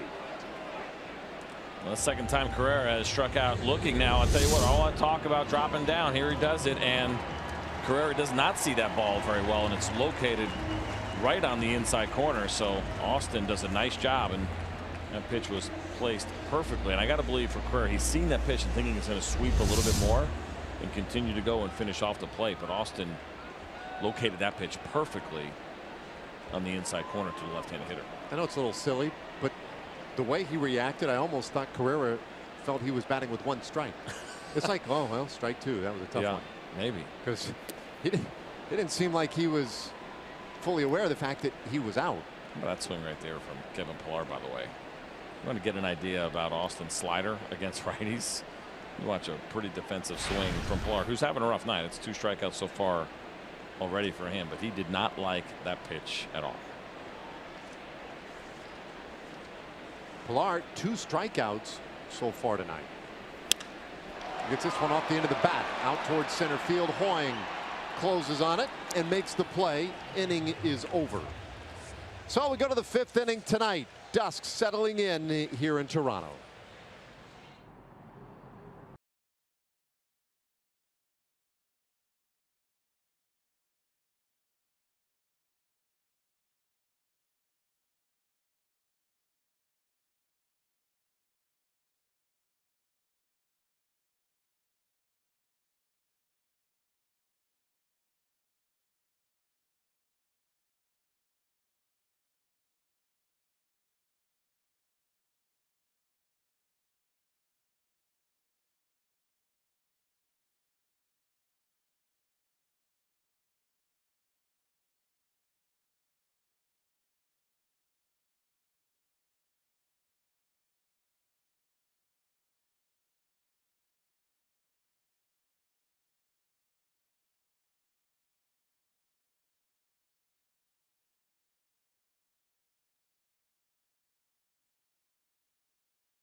Ford is the best in Texas. So the 5th inning in a 3-run game. 2, 3, and 4 hitters coming up for the Rangers in this 5th. Andrews, Nomar Mazara, and Jonathan Lucroy. Great to be with you all the way up here in Canada. I'm Dave Raymond with C.J. Nitkowski, John Radigan, and Bolsinger. Very high with ball 1 to Elvis Andrus. You know, Rangers have had a lot of base runners on in this game so far, but they've managed just the 2 runs. To Bolsinger's credit, he has pitched around a lot of traffic. He has, and that's kind of been the case for him in the 3 starts that he's had so far here with the Blue Jays, and kind of staying in tune with that here now in his 4th. He's allowed the lead batter to reach in each of the first 4 innings in the 2-1 pitch. That's ball 3. 3 singles and a walk in those first 4 innings. Andrews, one of them, he singled to start the 3rd inning. We're hoping to do something similar here in the 5th. Should get something good here, but he doesn't. He'll take the walk, and for the 5th straight inning, the Rangers' lead hitter is on. Take a look tomorrow. By the way, we'll be right back out here. Our AT&T pitching matchup. Yu Darvish and Marco Estrada. Be an interesting matchup there for the Rangers. Estrada, that picture is perfect. You see him holding that changeup. That is his go-to. He's got a very good one. He's not a hard thrower. He's sitting in mid to upper 80s, maybe touch 90 miles an hour, but it is that really good changeup. So there'll have to be some patience from the Rangers hitters tomorrow. I'll tell you this too, when you look at a guy like that, a right-handed pitcher who has kind of that kind of repertoire and really kind of relies on his changeup so much, you might automatically assume, well, okay, is it better off to throw the lefties in there, or as many lefties as you can against the righty. But when you know the changeup is kind of the go-to pitch, you're actually probably better off having more righties in the lineup than lefties, and the numbers prove that. 210 batting average against lefties this year for Estrada, 246 for opposing righties. Now they're both good numbers overall, but the slugging percentage, the batting average for right-handed hitters against that right-handed pitcher in Estrada has actually been better, and that's because he relies so heavily on his changeup. Tom Glavine was like that. A lot of times teams would put more lefties in the lineup against Glavine to try to neutralize that great changeup that he had. So we'll see what Jeff Bannister decides to do tomorrow. Any options that he may have. Righties, lefties, using an example of like Hoyne, Delano Shields, you know, Ryan Rua, whatever it may be. You may actually see some righties in there over lefties.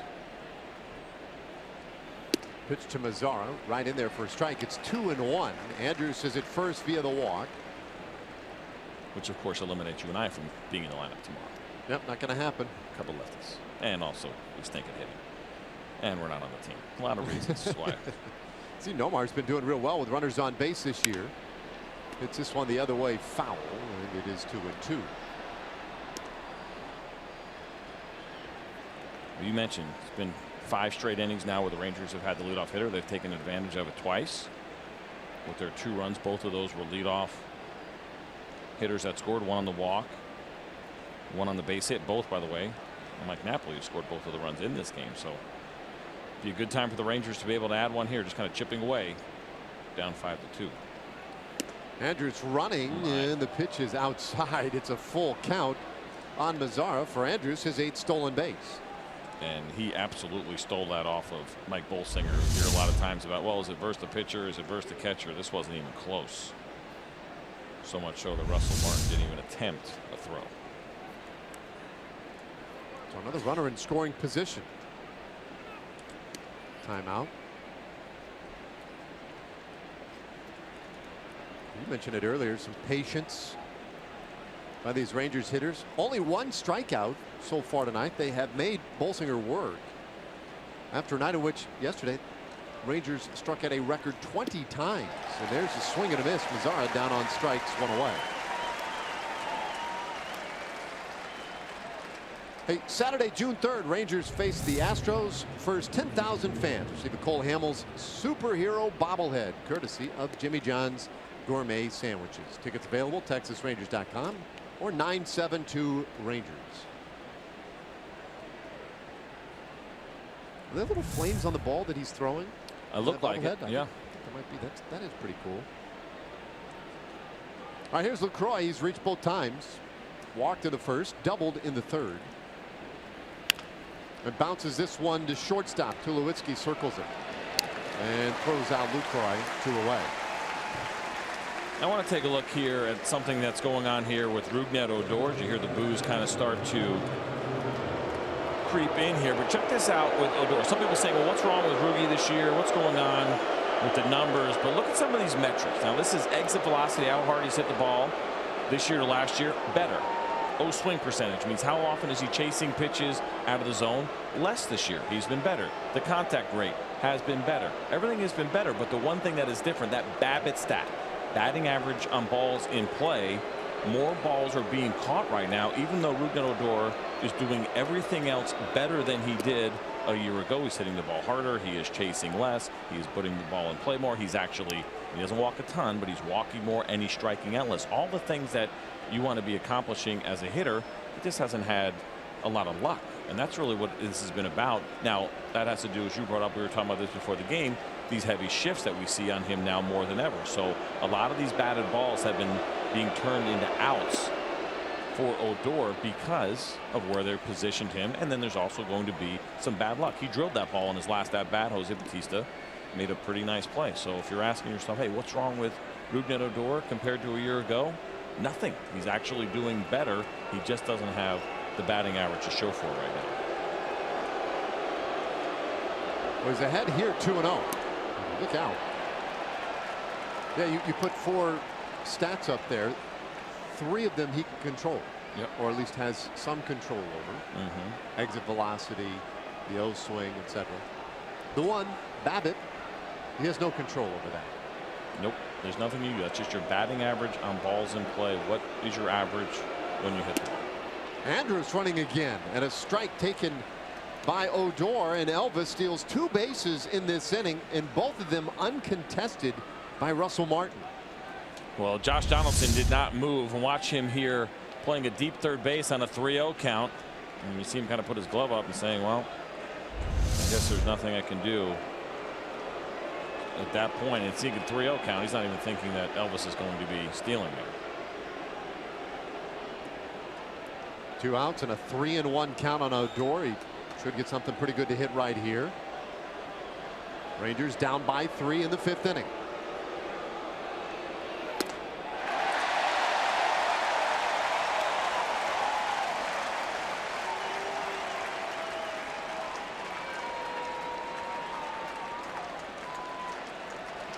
We talked to Rugi before the ball game today, and he downplayed the idea that this is a rivalry. Says just another game. Don't forget everything that's happened in the past. Just play this game trying to win tonight. And he'll draw the walk. 2 walks in the inning. He is on now. And Mike Napoli coming up. I can't take full credit for that Odor breakdown because this is such the advantage of listening to Jeff Bannister talk before the game. He was talking about Odor a little bit, and he talked about how he's chasing less, and that kind of led me down the path of saying, well, what else is he doing well, and start digging in a little bit more. And so that starts with the team. Just to give you an idea, I know you hear a lot of those numbers, and sometimes they'll make your head spin, but teams are also paying attention to this stuff. And off the top of his head, Jeff Bannister could tell you that Rougned Odor is chasing at a less rate, at a better rate, not nearly as much as he was last year, that there's been improvement. He knows these things. He digs in on every single guy, and he knows exactly what all of his hitters and pitchers are doing. And so it starts in the clubhouse, and then it kind of leads you down another path. You should start to dig in a little bit more and really get a feel for what's going on with the guy. Well, he worked a walk.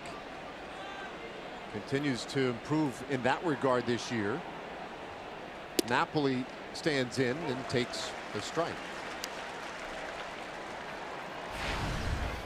Saw there just a moment ago, Pete Walker, pitching coach for the Blue Jays, out there to have a word with Bolsinger. This is a big at bat. You got a guy who could tie this game with 1 swing in Mike Napoli. He has reached both times up so far tonight. He has scored both Rangers runs. Bolsinger, meanwhile, at 85 pitches for the night. Napoli shoots this one to the left side and through. That's a base hit. Andrews scores. Odor heads to 3rd. So Napoli drives in the run, and it's a 2-run game. And Mike Napoli continues to be heavily involved in this entire offense tonight. For the 3 runs that are scored, he has scored 2 of them, and he has now driven in the 3rd. He caught this just a tiny bit out front on that breaking ball, but he hits it hard enough to get it through the infield, and there's that really good swing and good balance from Mike Napoli. He knocks out Mike Bolsinger right out of the game. Bolsinger is done. The tying runs out on base. New pitcher coming on.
in this top of the 5th inning.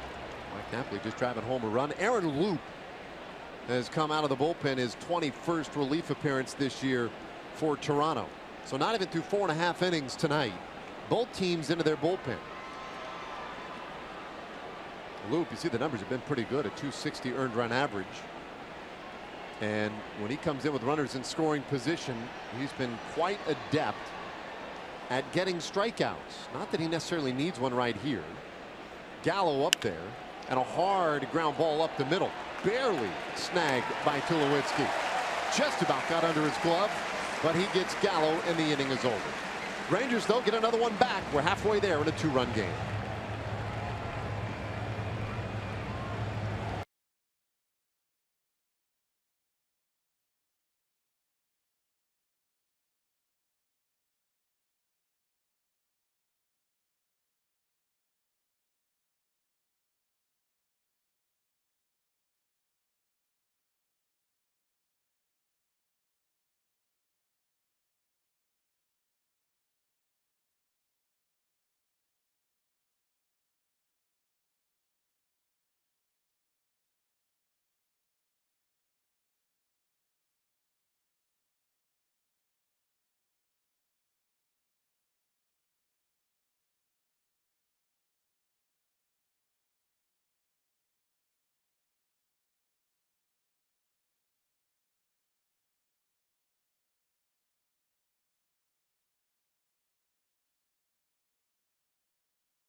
Fifth inning, and we welcome you back to Toronto. ABD, or Austin Bibbins Dirks as he called, is the subject of our State Farm winning combination tonight. And Austin Bibbins Dirks has done a great job tonight in this relief role. And one of the things that Jeff Bannister has liked about him, that winning combination, is his moxie, his ability to get outs. Specifically, he says he likes how ABD moves the ball off the barrel. He's done that tonight so far, and he's still in there trying to retire the Blue Jays. It's our winning combination, guys.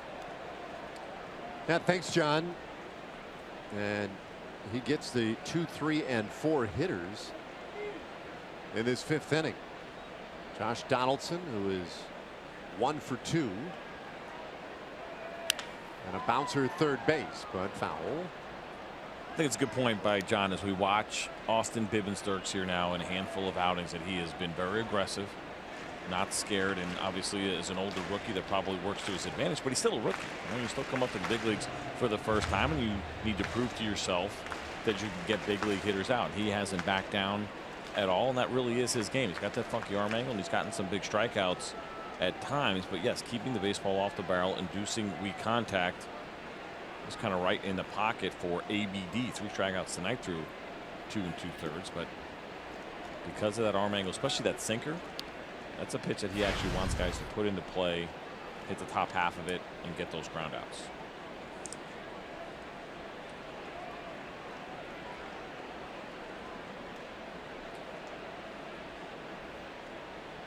Working against Josh Donaldson, who had put up pretty good numbers prior to his injury.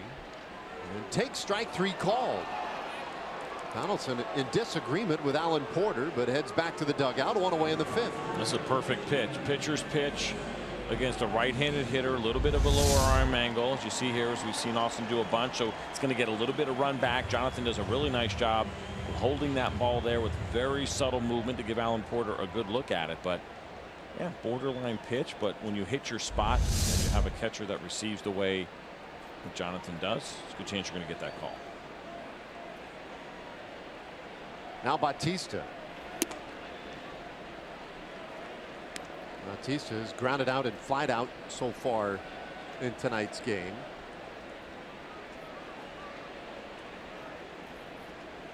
Dirks got him in the third.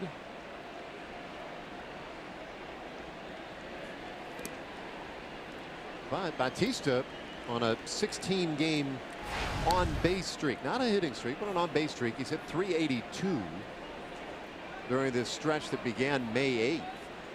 21 hits and 55 at bats. And Blue Jays have also seen a bit of a resurgence in his power numbers during this stretch. 2-0. He swings right over the top of it. It's a nice pitch. 2-0 slider, knowing Jose Bautista's going to get big and take a huge hack, and that's exactly what he did. But a well located slider. Perfect pitch in the perfect spot. 2-1. And this one out toward right field. Mazzara ranging in and toward the line, makes the catch. 2 away. Time for us to take another Chevy game break. Let's send it back to the studios to Dana Larson.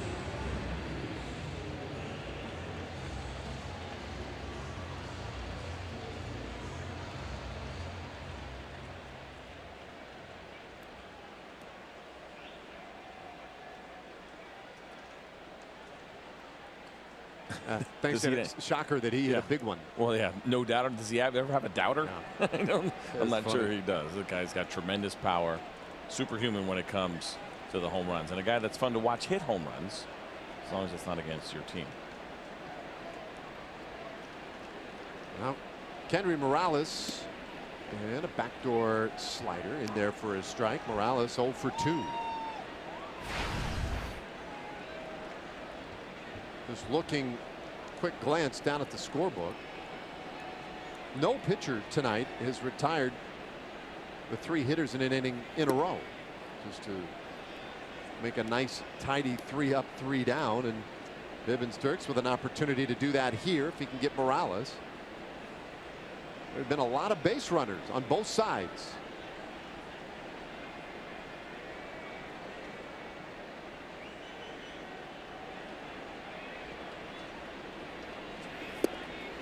One and 2 on Morales. This has become one of the real good rivalries right now in Major League Baseball. It doesn't matter where you are in the country. If you're a fan of baseball, you're aware when the Rangers and the Blue Jays get together. Last 2 years, they've squared off in the American League Division Series. This ball hit well out toward right field, carrying well, and it is gone.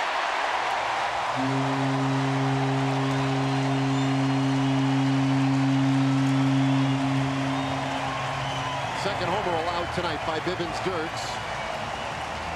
A solo homer by Kendry Morales, his 9th. And it makes it a 6-3 ball game. We'll take a look where Austin was trying to throw this 4-seam fastball, and then where it ultimately ended up. They're trying to go in. You see Jonathan Lucroy set up inside, and the ball ends up being up and away, which gives Morales an opportunity to get his arms extended. We know that he's got some power, and he takes advantage of the high fastball and the mislocation against ABD.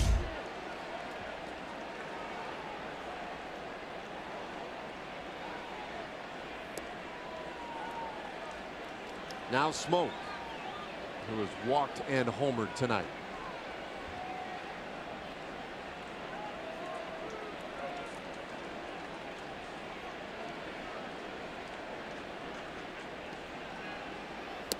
Smoke, a switch hitter batting at the left side.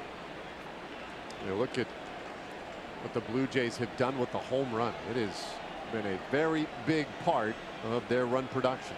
And the reliance on the home run. There's the good and the bad to that story. Now we know they've had a really good May, especially when it comes to hitting the long ball. But I think any manager should tell you they always want that offense to be just a little bit more balanced and not get too home run dependent. JD told us that, John Daniels, and we had him in the booth the other night. Of course, followed right up with, I like the home run. Yeah, he does, doesn't he?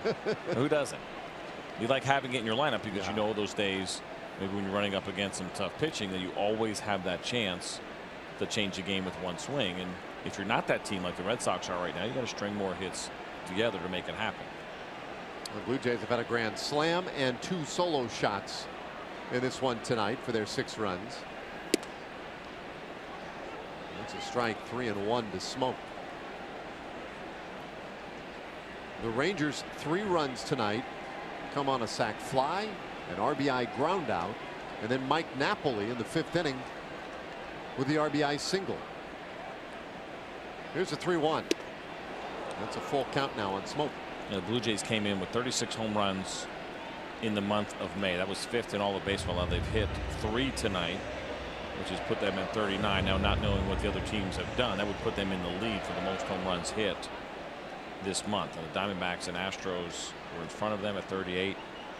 The A's and the Rays had 37.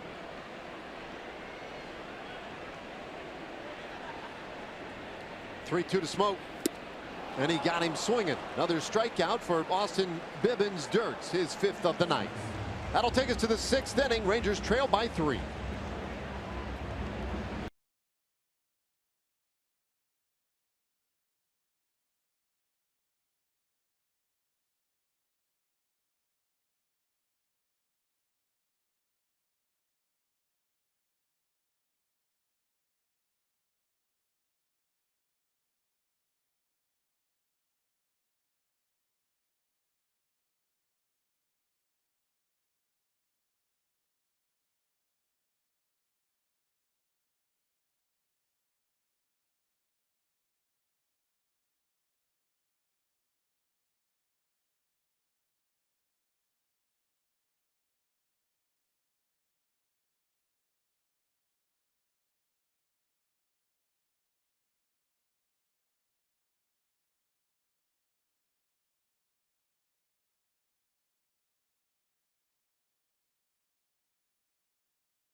All right, time for the Sonic Slam inning, brought to you by Sonic Drive-In. Buckle up, CJ. Today's jackpot worth $400 plus dinner for 2 at Sonic Drive-In. Today the Rangers are hitting for Alex Nastel. I'm going with Fort Worth. If the Rangers hit a home run this inning, Alex will win $400. The Ranger hits a grand slam this inning, well then it's $25,000. What do you think? Nastel, probably the right pronunciation? Neystel. Yeah, I'd say so. Now, is that about 650 Canadian? Yes. I'm not sure what the rate is these days. Well, about 100 Canadian, or excuse me, 100 American to get you about 130 Canadian. I saw that. So today, 41% roughly. As Hoying takes a strike. Hoying into Shields. And up top for Shin-Soo Choo. It's a 6-3 game. And you see Luke with that arm angle, and you think about how tough that could be against lefties. Batting average wise, he's actually struggled a little bit, putting up, I'd say struggled, but pedestrian numbers. 261 batting average against. Has not allowed a home run to a lefty this year, but has hit 2 and walked 4, which is a little bit high for a lefty this early in the season. Jumps out of Hoying here, a ball and 2 strikes. Luke came on to get the final out of the 5th inning and strand a couple of Rangers base runners. Hoying has driven in 2 of the Rangers' 3 runs so far tonight, and he bounces this one down to first. Smoke picks it cleanly and will go to the bag and take care of Hoying. First time tonight, Rangers haven't gotten the lead man on.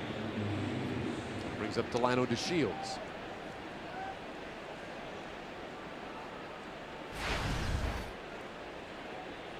Delano picked up his 4th double of the year in the 4th inning.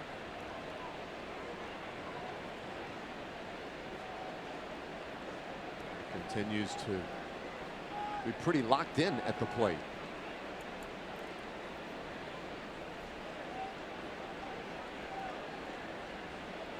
Corners in just a touch. Now there is some activity on the Toronto pin. Barnes had been warming up out there. In fact, if I'm reading that body language correctly, he appears ready. That's the indicator. Had already thrown and is pacing. Glove tucked under the arm. So Danny Barnes. Because the way that works a lot of times, they'll call down and they'll get you up and they'll say something like, hey, be ready for DeShields. Not a definite that you would go in, but be ready for the first righty potentially of the inning. Now Chu of course is on deck, and the Rangers have most of their lefties stacked with a righty in between, so it gets a little dicey on when you might want to make a change.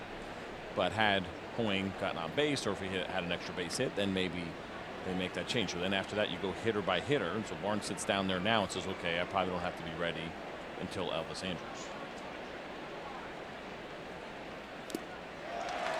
A strikeout of DeShields. There are 2 gone in the 6th.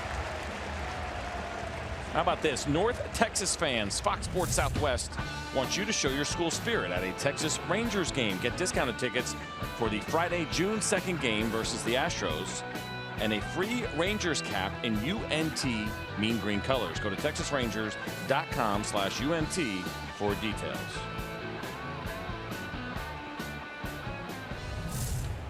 Two away here, nobody on in the 6th, and Chu, who is 1 for 3, bounces one way over the mound. Tulowitzki hustles it over to first and completes our first 1-2-3 inning of the night. To the bottom of the 6th we go.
Tulowitzki, Devin Travis too. It's time for our many countrymen player profile. Rougned Odor turned a triple play coach pitch game at age 5. I hit it at 2 when I was 6. All? Yeah. How'd it go down? No, 5, 4, 3. I probably, if possible, 5 I could have made all unassisted. 3 outs.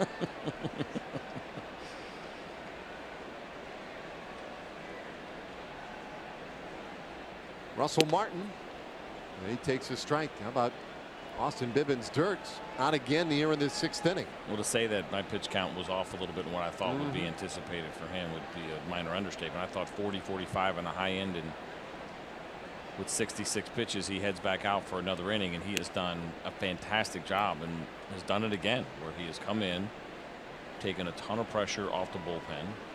It's a job that is often underappreciated because the team is usually losing in these situations. And certainly Jeff Bannister appreciates the job that ABD has done, as does the rest of the pitching staff. Bouncer third base.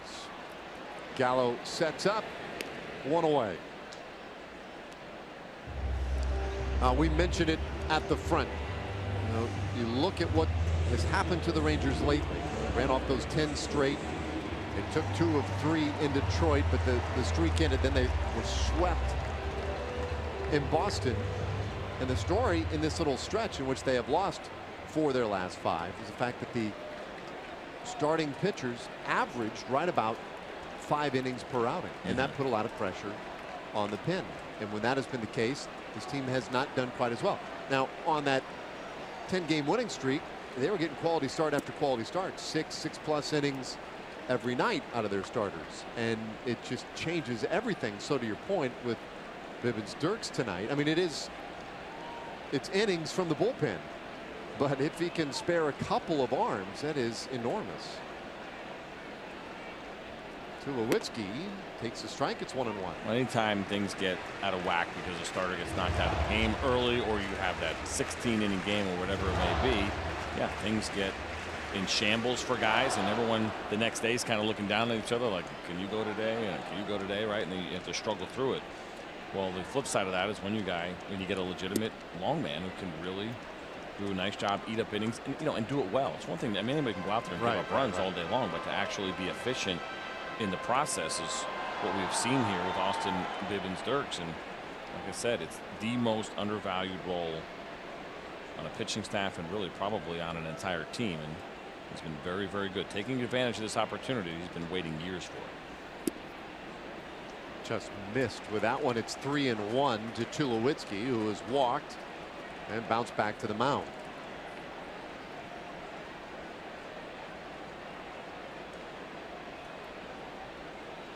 Well, Bivens Dirks, born in Salem, Oregon,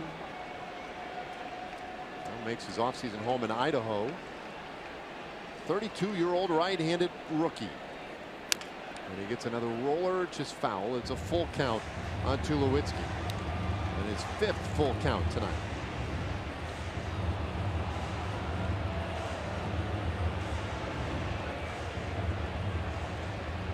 "12 years in the minor leagues, including not long ago a year in independent league ball." And that's when you're right on the cusp, and a lot of guys have to swallow hard and decide if they're going to stick with it or call it a career. He's stuck with it. This one found back our direction, and he's talked about that. You hear it a lot, especially among pro athletes at the end of long, great careers, saying, they're going to have to take the uniform off this guy. It's not just going to go away. That's a very different thing when you're on the cusp in the minor leagues, battling for 12 years, not making the money, not living a great lifestyle, and still having that mentality like, no, you know what, as long as I can put on a uniform, I've got a shot. And that's the mentality that he used all those years. And he loses Tulowitzki, and you can see not happy about it. Well, that's because he had done such a great job up to this point, had not walked a hitter. His 5 strikeouts to no walks through 4 innings of work. Doug Roquel is going to trot out there right now. And by the way, Austin, you can see sweating pretty profusely as that jersey has changed colors. Went from gray to dark gray. He's a battler. I mean, there's no way about it. Listen, there's no 2 ways about it. He's a battler to get as far as he got anyway in his career, and to get to this point. But you're right, that kind of pressure is a different kind of pressure for players when you're making independent ball kind of money and minor league kind of money, where you're still working in the offseason and thinking about supporting a family and everything else, and saying, man, I still believe in myself, I still want to do this. This was my dream since I was 5 years old, and even though it hasn't happened yet in my 30s, I want to keep going. These aren't easy decisions for people to make, and more often than not, guys do not make it. It's going to be a very cool game, and that's why when you see a story like this one, you can't help but get excited about it, and you love seeing it. Well, lengthy visit from Doug Roquel, and now Roquel back into the dugout. A chance though with the ground ball here that Bivens Dirks could get through this 6th inning. You saw Jeremy Jeffress warming in the pen just in case. Travis chasing strike 1. He's been swinging a good bat tonight. Had the grand slam in the 2nd. and then doubled in the fourth.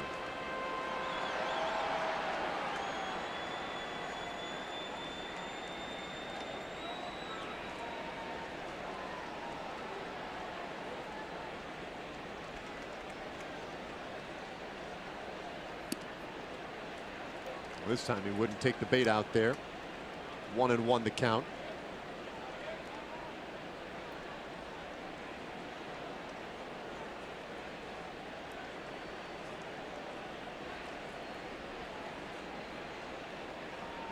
Travis, 26 years old. This is his third year in the big leagues. Limited time the last 2 seasons. Chase Tulowitzki back.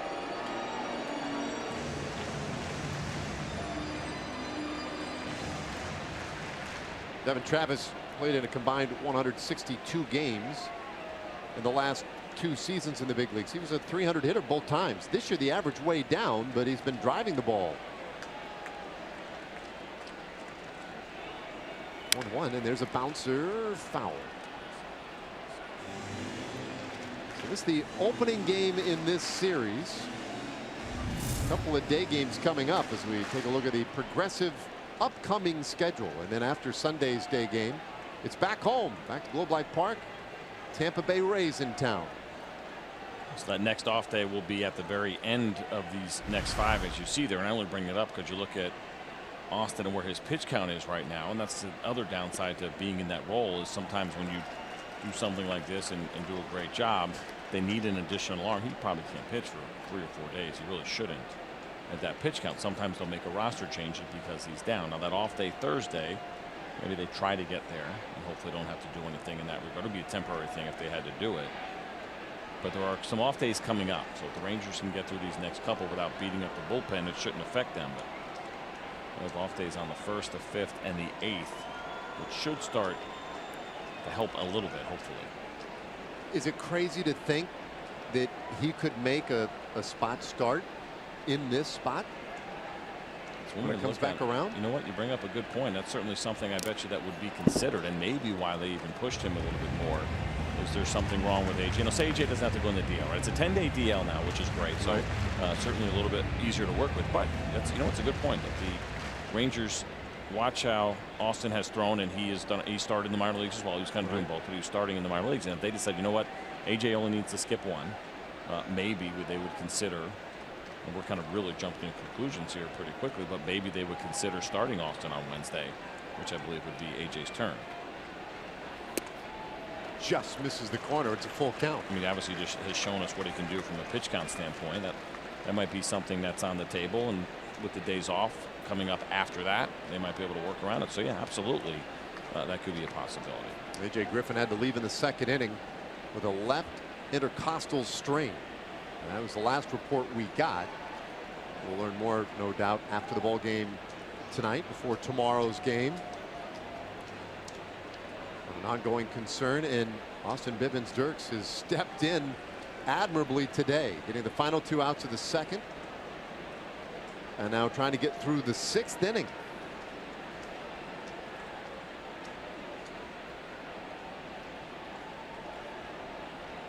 Full count pitch. Travis working him here to keep the at bat going.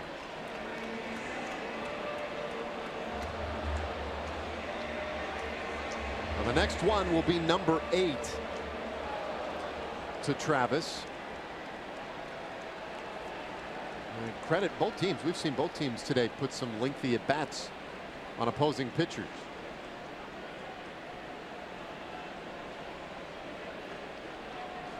Only 6 hits for either side so far tonight. One of them, though, a very big one by Devin Travis, the grand slam in the 2nd. Runner leads off first, and a 3-2. And this one in the left field, a base hit. That is some kind of battle. Travis hung in there, and on the 8th pitch comes up with a single. He's now a triple shy of the cycle, and here comes Jeff Bannister.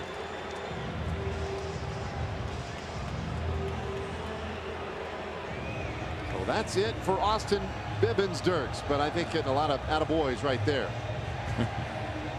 Indeed, he did a great job. Saved the arms in the bullpen, and his night is now over. A little smile on the face. Nicely done, Austin Bivens-Dirks. New pitcher coming on. Rangers down by 3.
You see the Blue Jays leading the Texas Rangers 6-3. When you're taking a look at Austin Bivens-Dirks, just came out of the game. And how about this? On Sunday, June 4th, when the Rangers and Astros will play, the first 7,500 kids, 13 and under, will take home an Adrian Beltre replica Gold Glove, courtesy of Powerade Zero. Tickets are available at TexasRangers.com, and you can call 972-RANGERS.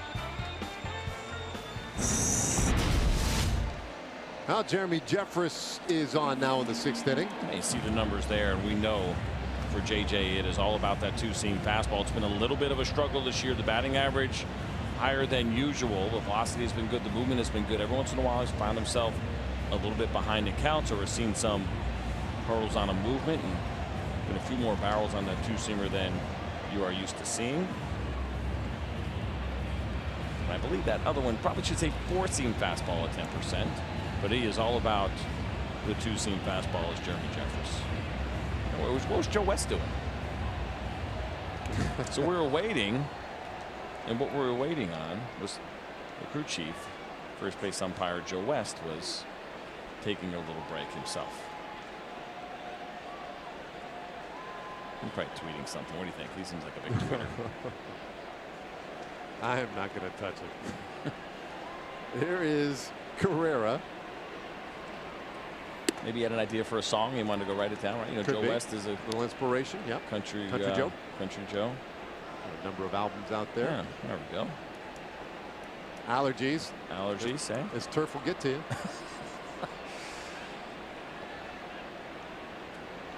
We should probably leave Joe alone. He's had a nice career, I think. 2-0 to Carrera. So Tulowitzki's at second. Travis at first. And we've said it once or twice tonight, but you have big at bats, big situations. It's a 6-3 ball game, and Jeffress in a spot here where he needs a strikeout or a ground ball in a pretty big way. 3-0 now, the count to Carrera with the top of the order looming. Good velocity there from Jeremy Jeffress at 96. It's impressive whenever you see a guy. Fernando Odor goes in to talk to Jeremy Jeffress, and Blue Jays fans are not having it. But you see that little movement on that last pitch. It goes a little bit wide, a little bit more flat. When he's on that ball, just like Sam Dyson, same thing. It's a little bit more downward action. Carrera, you would suspect, would be taking all the way. He is, and that's a strike. 3-1. Carrera has struck out twice tonight, looking both times. Jeremy's already got 5 double plays that he's induced this year. Career high for him, 12. So he's off to a really nice start in that regard. It'd be a great time right here for number 6.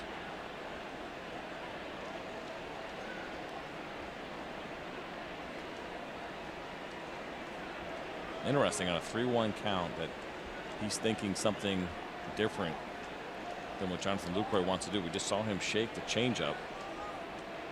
We'll see where he goes. 3-1. And he loses him, so Carrera walks. And the bases are loaded.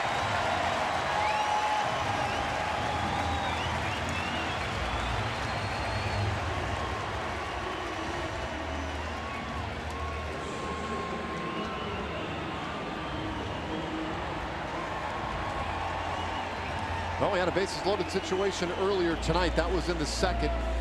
Devin Travis hit the grand slam. And well, you can see those words of encouragement from Elvis Andrus. Really wanting Jeffers to bear down right here on Pilar, who's 0 for 3. Pilar can hurt you, though.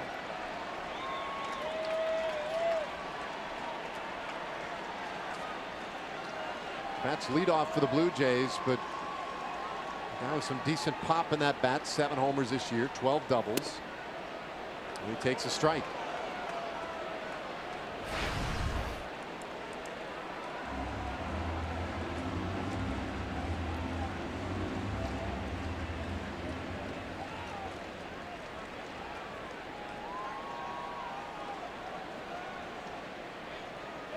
Jeffers looking for that ground ball. Middle of the infield, double play depth. And there's a swing and a miss over the top of that sinker. Lucroy kept it close enough. The count 0-2. All right, so you think in these spots about getting that ground ball, maybe getting a double play, getting out of the inning. But when you get 0-2 right here, you're definitely thinking strikeout, right? Without a doubt. Now, you have to be careful, obviously, with the runner on third and trying to bury another breaking ball like that. You certainly don't want to throw it too short and put Jonathan Lucroy in a bad spot. You can elevate the fastball, especially up in under the hands of Pilar. That's a good spot to go. But yes, you think strikeout when you're this far ahead. 2-strike pitch, and there's the bouncer to first. Napoli to the plate. They'll get the out. So they force out Tulowitzki, 2 away in the inning. And that every bit as good as a strikeout. It's a good job here by Mike Napoli. Got a little bit of that in-between hop on the turf, but he handles it very well. And it's a smart play by the Rangers. Don't try to do too much. You see Knapp started coming up, decided go ahead and let it hop. Makes a perfect throw to Jonathan Lucroy. And we've seen this a couple of times from Jonathan where he makes sure he's got the plate. That run obviously is so important. And because Mike Napoli fielded that ball, you're not even thinking about trying to turn a 3-2-3 double play. You're just worried about getting that out at home. And that was perfectly executed by Mike Napoli and Jonathan Lucroy. Right now, Josh Donaldson with nowhere to put him. And he'll tap one foul. Donaldson 1 for 3 in his first game back off the disabled list.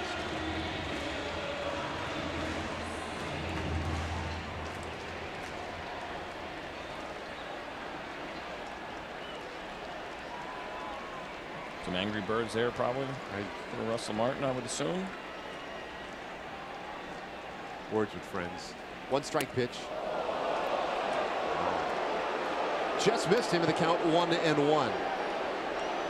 That's funny. The fans getting a little. That's all it takes. I mean, that's how it's going to be this entire season. Every time these two teams go head to head, any pitch that is close. The important thing is that players don't overreact, right? If players overreact to what obviously was a pitch that had zero intention to it, that's where things can really start to escalate because of the history between these two teams.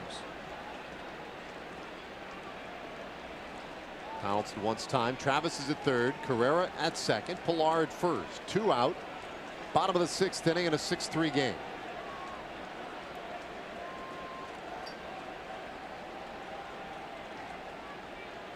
The 1-1. And this one fouled back. I mentioned Donaldson and Troy Tulowitzki both called up today. Donaldson had been out since April 13th. He had a sore right calf muscle. American League MVP a couple of years ago in 2015. Swinging the bat well early in the year, but hasn't played for a while until tonight. Jeffers needing a big out here. The 1-2. And that one squirts away. Here comes the runner. And no play. Travis scores, and it's 7-3 Toronto.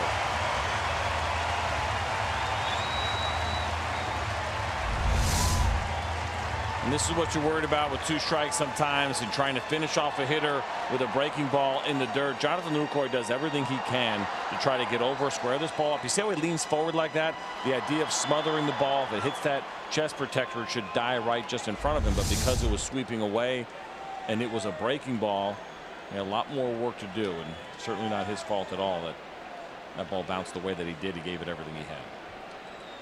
A big wild pitch. Run across. Carrera's now at third. Pilar stays at first. But it's a 7-3 Toronto lead. And a bouncer to short.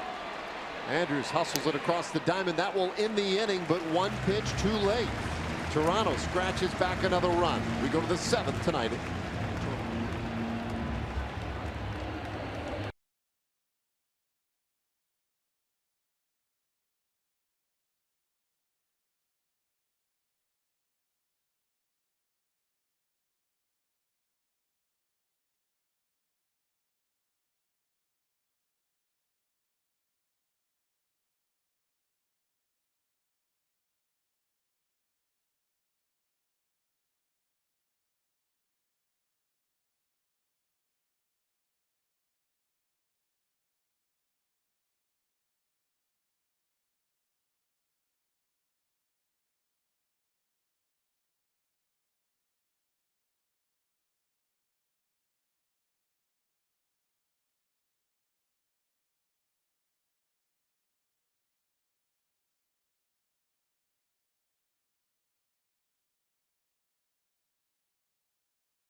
Looks like retro film, doesn't it? It does, 20 years ago. But it's Bryce Harper, a 2-run homer for the Nationals as they are pounding the Padres tonight in the nation's capital.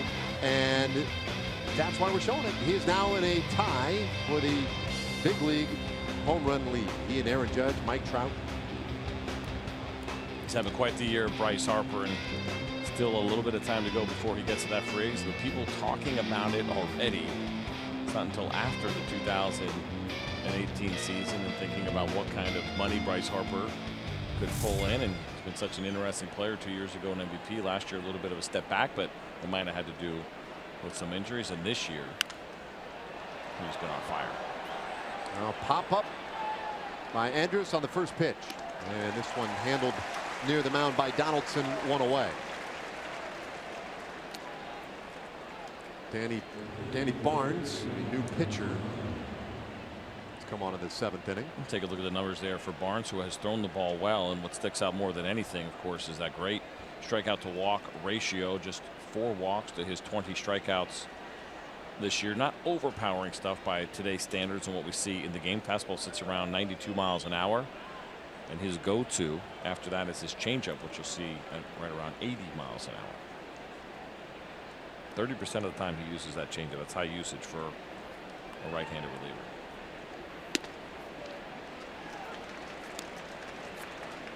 Mazzara 0 for 3 tonight. Struck out his last time up.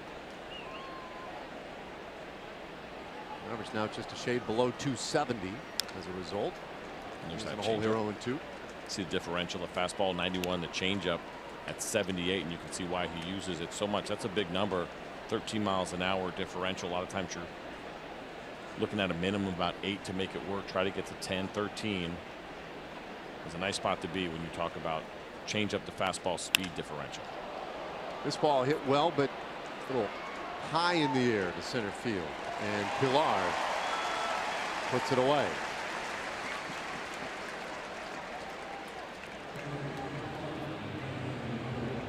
So now Jonathan Lucroy. So I take a look at Austin Bivens Night. I said, oh, a lot of pitches out of the pen, 84 for him, threw the ball really well. I was like, I wonder, where does that rank when you look at relief outings for the Texas Rangers over the course of the franchise's history? It's a pretty big number for a reliever to throw. It's not even in the top 25. Dustin Niepert once threw 103 pitches, 7 innings of relief back in 2008. And by the way, he has been in Korea now, I think, for 7 years. Oh, really? Killing it over there. Oh, I didn't know that. Killing it.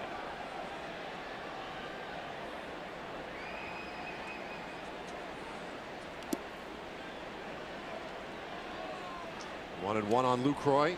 2 outs, nobody on here in the 7th inning. Opening game in a 3-game series here in Toronto. Now the Blue Jays have returned home. They had yesterday off. Now they're home for like 10 straight games. The Rangers, meanwhile, they're traveling from Boston in the wee hours of the night last night.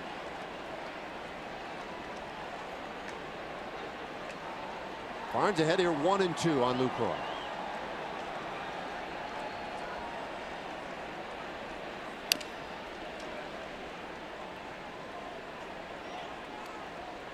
Both these teams struggled out of the gates this year, and Toronto still in last place in the East. They're 7.5 games back of the Yankees, which is a surprise on a number of different levels. But they're 21-26, 5 games under 500. They've had some real big players on the disabled list, though, for a great stretch of this early part of the season.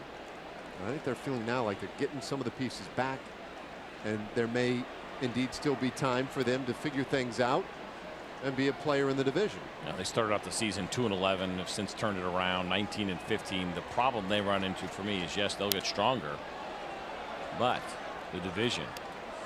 The Yankees, kind of what you were alluding to, a little bit of surprise about how good they have been, 10 games over 500. I think we all thought the Orioles would be pretty good.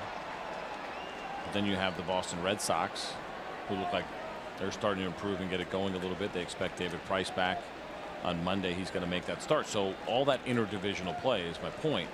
Is will they be able to overcome that and find themselves in the postseason picture? That's going to be a little difficult. Full count now on Lucroy. Yeah, well, it's interesting. Baltimore's lost 4 straight.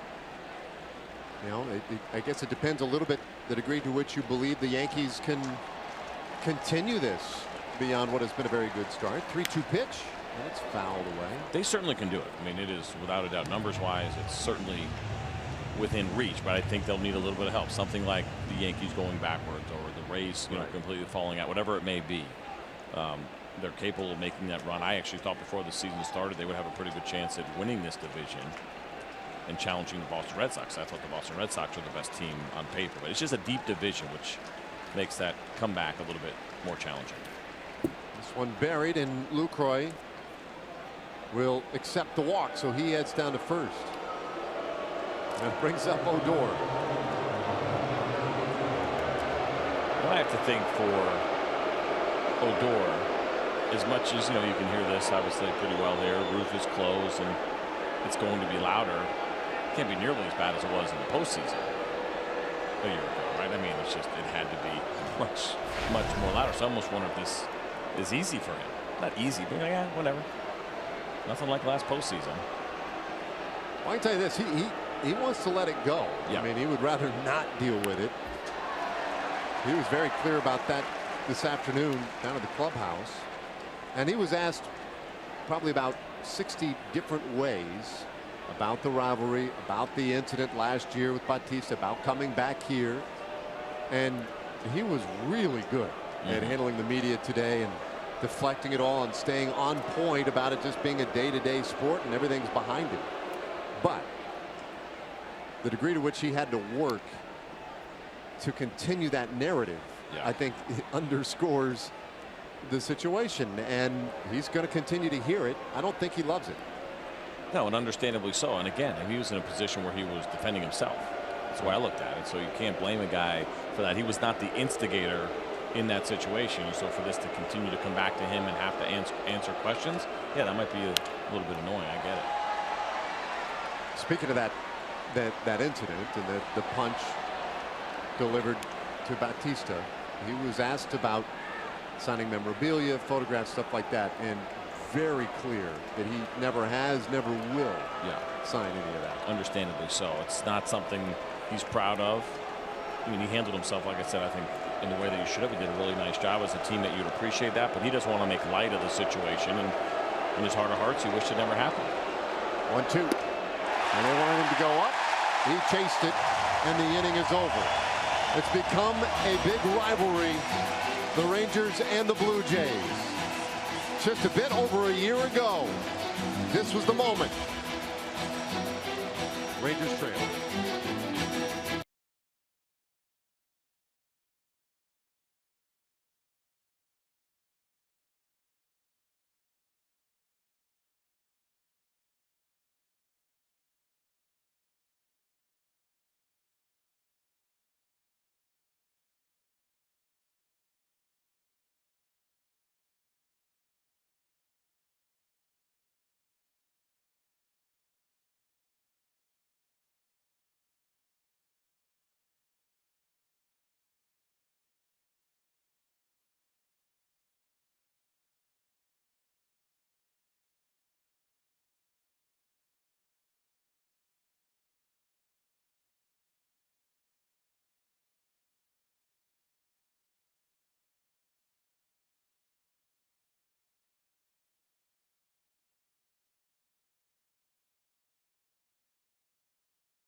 I invite you to watch every out-of-market regular season game live on MLB.TV Premium. Do it on over 400 supported devices. Plus, you get a free subscription to @Bat Premium, the #1 app for live baseball. Go to MLB.TV for details. Well, heart of the order here, the 3, 4, and 5 hitters for the Blue Jays. And Jeremy Jeffress. This is with ball 1 to Bautista. Bautista 0 for 3 so far tonight.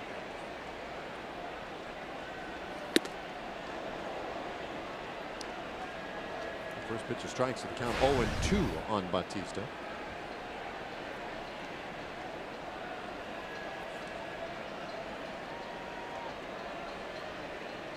Reactivated today by the Blue Jays, back in the lineup.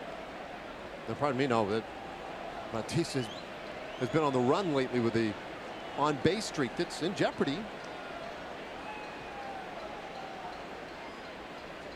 Donaldson and Tulowitzki, who were reactivated, and there's a strikeout of Bautista. Let's take a look at our AT&T high-speed replay for tonight, and it's going to be the home runs from the Toronto Blue Jays. First, it was Devin Travis with a grand slam in the second inning, and then in the third, Justin Smoak hit this line shot off of Austin Bivens' dirt, and then Kendrys Morales on a fastball that was supposed to be in, and the finishing up out over the plate. That one was in the 5th inning. 3 home runs for the Blue Jays tonight, which gives them the lead now in the month of May in all of Major League Baseball, and that's been our AT&T high-speed replay. And so those home runs, that accounts for 6 of their 7 runs tonight, which only increases an already preposterous percentage of runs scored via the home run for them. Morales hits this one sharply up the middle. And so he has a base hit to go with his home run from earlier tonight.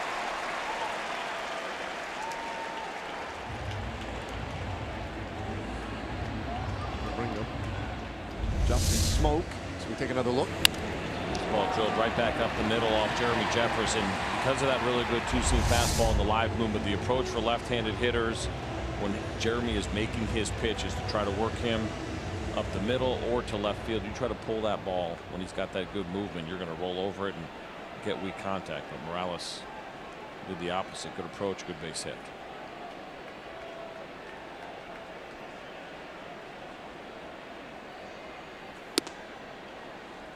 Boy, up high, 96 miles per hour from Jeffress. That's ball one to Justin Smoke.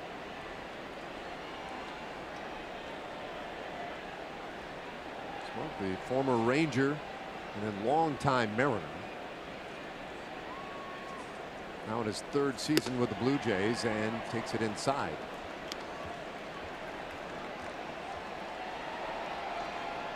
Using some of this data that goes back to last year where you get a pretty good amount of at-bats against righties. The two-seam fastball, a sinker, which Jeremy has been a struggle. Just a 143 batting average against since the start of last year. So if Jeremy can execute that good two-seam fastball, he should be in a good spot.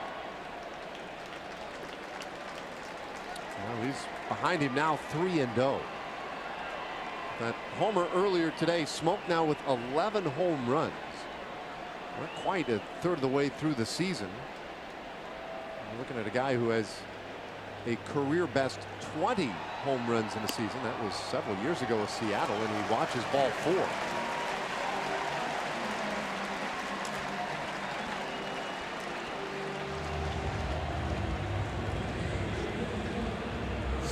Single and a walk against Jeffress. Time for us to take a Chevy game break. We send it back again to Dana Larson. Lee, do we have any water?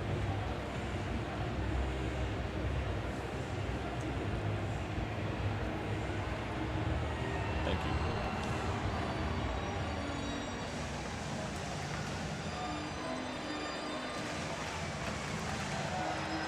All right, thanks, Dana.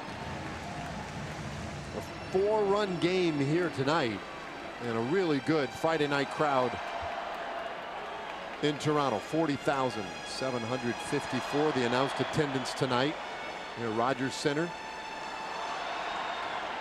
Gotta say it like a native. Keep that second tee out. Toronto. Toronto, right? No second tee. Yep.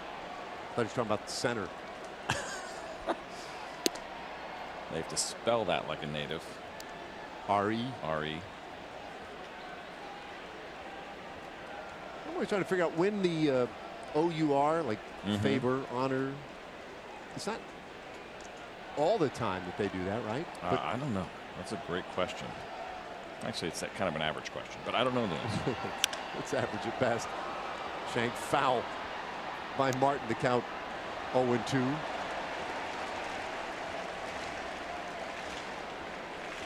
That'd be the guy to ask right there, right? Russell Martin, fluent in French, Canadian. He'd be your go-to guy. You think he'd mind? Maybe just a minute here. It's Morales at second, Smoke at first.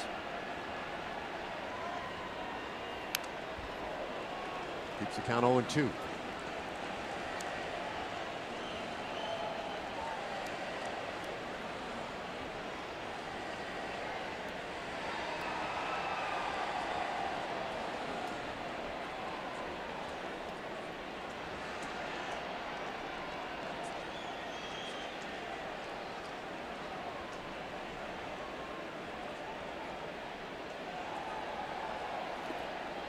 Now that one sneaks away, but nobody trying to advance. Morales stays at second.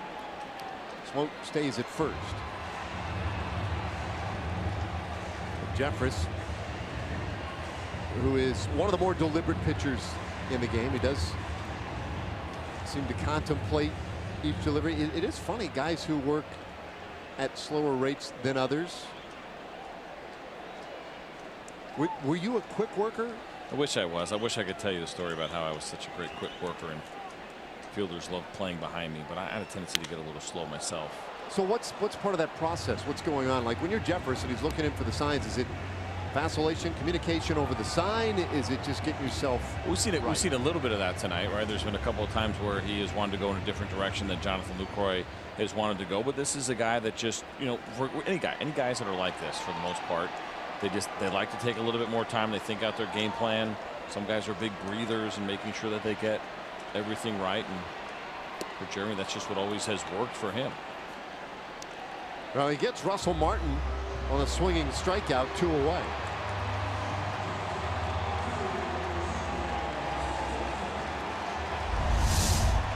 It's a good looking fastball here, and you see the move. Remember I mentioned earlier when the movement goes down, that's when Jeremy Jeffress is really at his best, and that's a nasty down and in 2-seam fastball at good velocity. That's a live arm. It's been really interesting to watch him pitch as much as I've gotten to see him this year. I've seen him in the past, but to watch him on a regular basis, it's a really live arm. This ball lined over short, base hit into left field by Tulowitzki. Around third, Morales, the throw to the plate, the tag, got him. And that ends the inning. So Delano to Shields with the assist from left field prevents a run from scoring and gets the Rangers back to bat as we head to the 8th. How about Delano coming up and delivering a perfect strike here?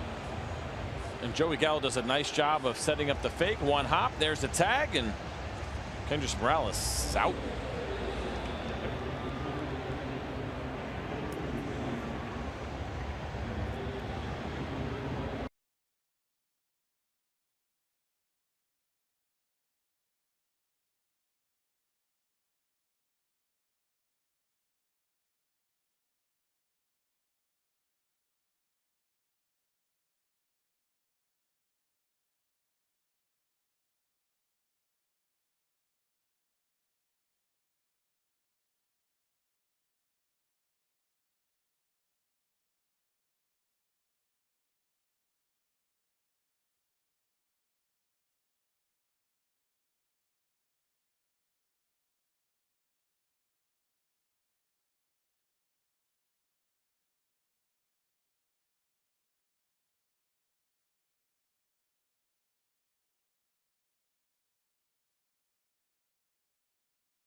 As we go to the 8th inning, but how about our Jimmy John's delivery of the game? Well, here it is, and you see Troy Tulowitzki with the line drive base hit, but Delano to Shields not necessarily known for his arm, but it was all about the accuracy in the one-hop throw to Jonathan Lucroy. And you see the deep here by Joey Gallo. I was surprised that they would send Kendrys Morales in that situation, but a perfect throw by Delano, and he's a big part of our Jimmy John's delivery of the game. So he keeps it a 4-run game. And now Mike Napoli will lead things off in the 8th inning. Ryan Tepera, the 4th pitcher of the night for the Blue Jays, making his 21st appearance.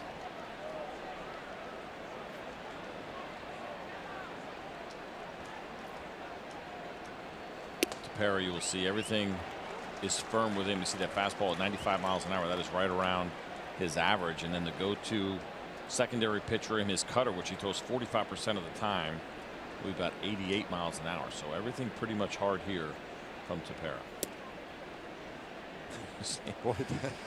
Russell Martin's reaction there, just like ball that kind of ran in, not easy to catch at all. A little more run than he was anticipating, and after his strikeout the inning before, just he didn't seem all that interested in catching that baseball. It almost took his glove off.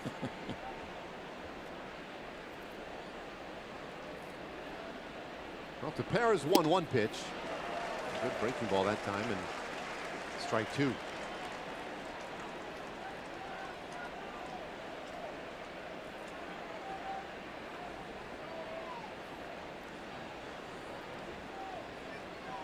Bit of a shift on for Napoli.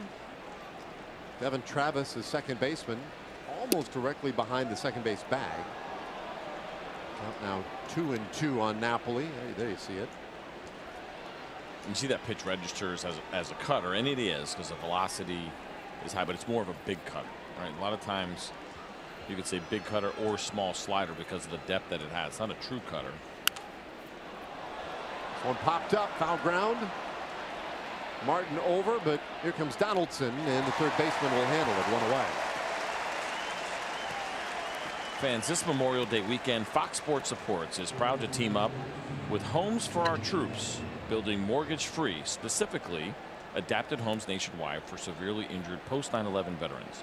Learn more about how Homes for Our Troops is enabling our veterans to rebuild their lives and visit foxsportsupports.com.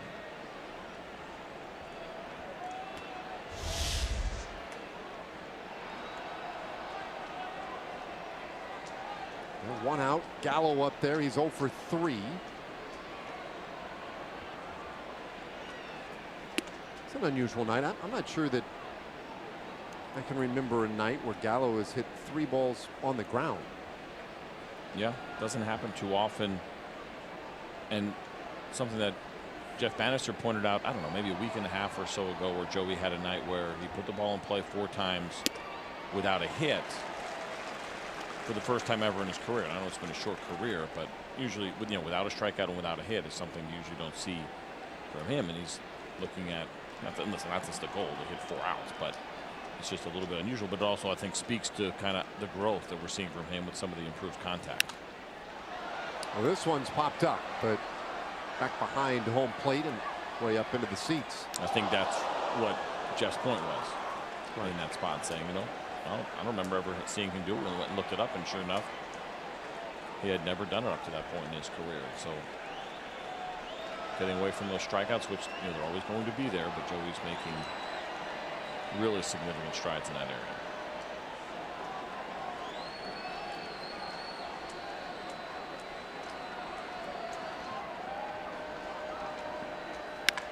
Puts this ball hard out to right field, and that one kicks and runs quickly out to the fence. Gallo runs well. He'll stop at second, however, with a 1-out double. Boy, that ball was absolutely shot out of a cannon. This is what Joey Gallo does. It's great exit velocity, and there was that cutter. And again, a backdoor cutter, one that ended up finishing out over the plate. It is a great pitch when you can locate it, that you're trying to get a called third strike, but if you miss over the plate, it just becomes such a hittable pitch, and Joey Gallo squared it up. And that's good base running, right? This is a guy that's coming out of the box and always thinking a base ahead. As soon as that ball scooted through and he knew it was going to the wall, it's a double, it's a no-brainer, but you run hard in case somebody bobbles the ball, and maybe you can take the extra base. Good base running by Joey. He doesn't just give up and kind of trot in and coast into second base like you see a lot of big league base runners do. Rangers' first hit since the 5th inning. Now he's in scoring position. Strike in there to Hoying. Rangers 1 for 12 with runners in scoring position tonight. Sorry about that. To back up what you were saying, 110 miles an hour off the bat from Joey Gallo. That ball was stung.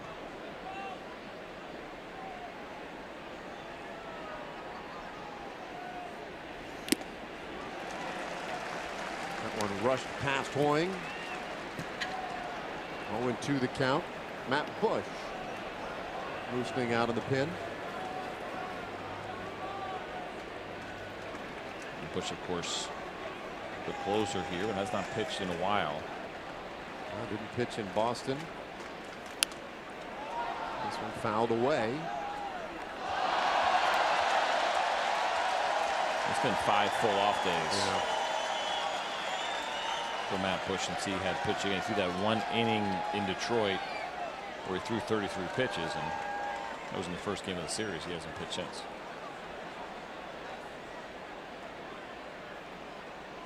One out. Gallo at second. The 0-2 to Hoying, and that one way inside. Boy, Russell Martin had a bit of an adventure back there this inning. Looks like he's kind of excited for this game to be over. See that one way down there. Looked like it caught him on the bare hand directly, and it's a 1-for-4 night with a strikeout. He did have a base hit in the second inning, but yeah, it seems like he's about had it.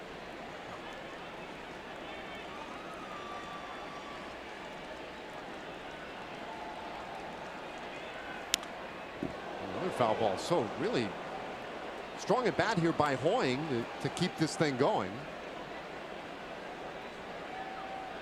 Hoying has driven in a couple today, but he's 0 for 2. And a sac fly back in the second inning. RBI ground out on the fourth.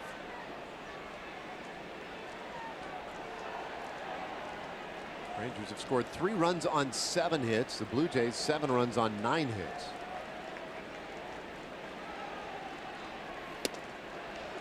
It's 2-2.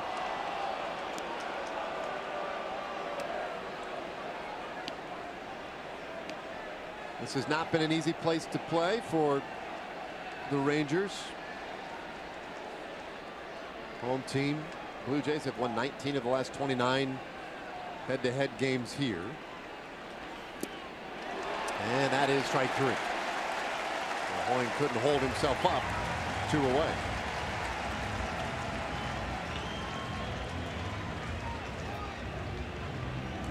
It'll bring up Delano DeShields. And not just the regular season matchups, but then you go to the postseason. The last 2 years, went 5 games the ALDS in 2015 with that decisive and wild game 5 here, ultimately won by the Blue Jays. And then last year, Blue Jays swept that series. The final game was here, went extra innings. And the Blue Jays walked that one off in the 10th on an error. There have been some tough memories for the Rangers in this ballpark.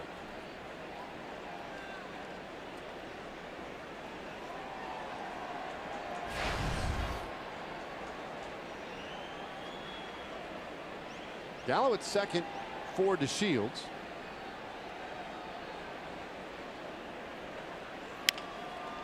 Bouncer foul.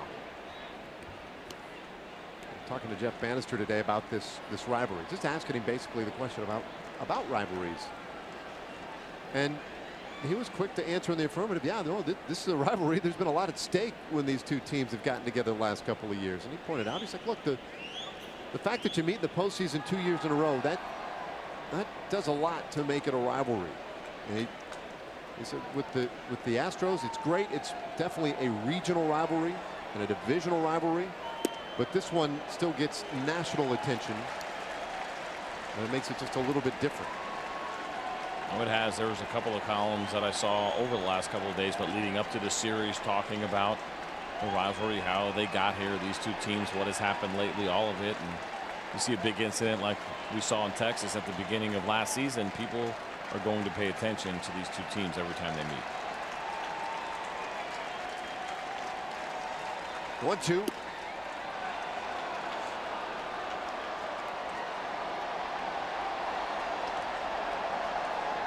The idea for the Rangers right now is just turn this into a place where they can get some wins. These games are not as meaningful as those postseason games, but they need to get back on track again, especially on the road. Rangers have had a little trouble away from Globe Life Park.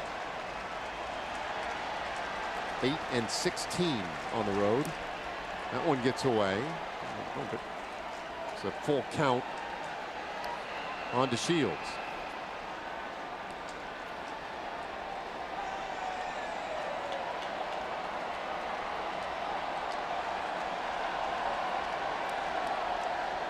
Rugi, we're talking to him about the rivalry. He said it's nothing like back in Venezuela. You haven't had a chance to go experience winter ball and watch games in places like Venezuela or Dominican Republic.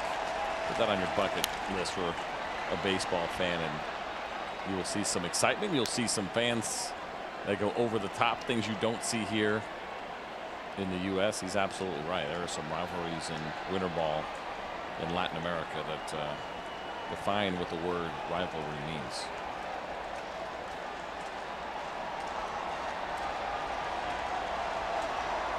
Rangers still looking for that big hit with a runner in scoring position tonight. They've been few and far between. DeShields keeps this hit back going. He's 1 for 3 tonight.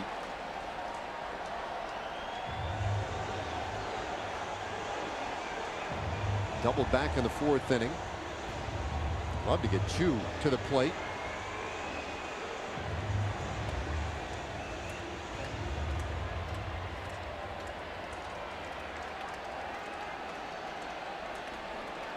And things were going real well on that winning streak. Rangers were coming up with big innings late.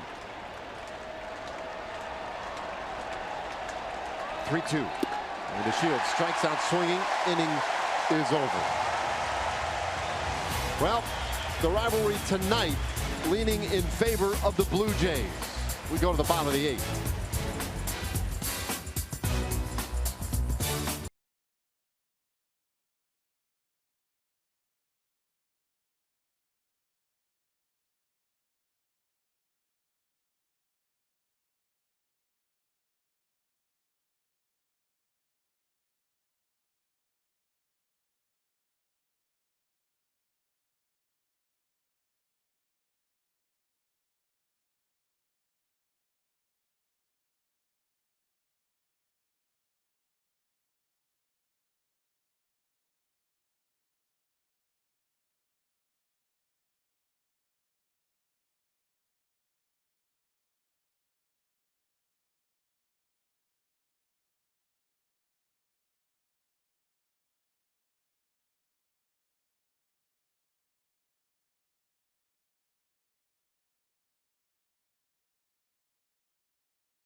By Southwest.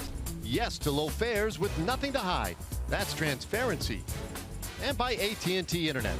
Visit AT&T.com/keep calm to learn more. Now the Rogers Center, home of the Toronto Blue Jays. We go to the bottom of the 8th inning. Devin Travis will lead things off. And the Rangers, they got 4 innings of relief from Austin Bibbins Dirks, and they're getting extended relief now as well from Jeremy Jeffress. He came on to get the final 2 outs of the 6th inning, pitched a scoreless 7th, and now out again in the 8th inning. It's an interesting move here. I thought we saw Matt Bush throwing in the bullpen and kind of figured, okay, well, maybe he'll get an inning of work. It's been a while. That is not the case as Jeremy Jeffress is back out there.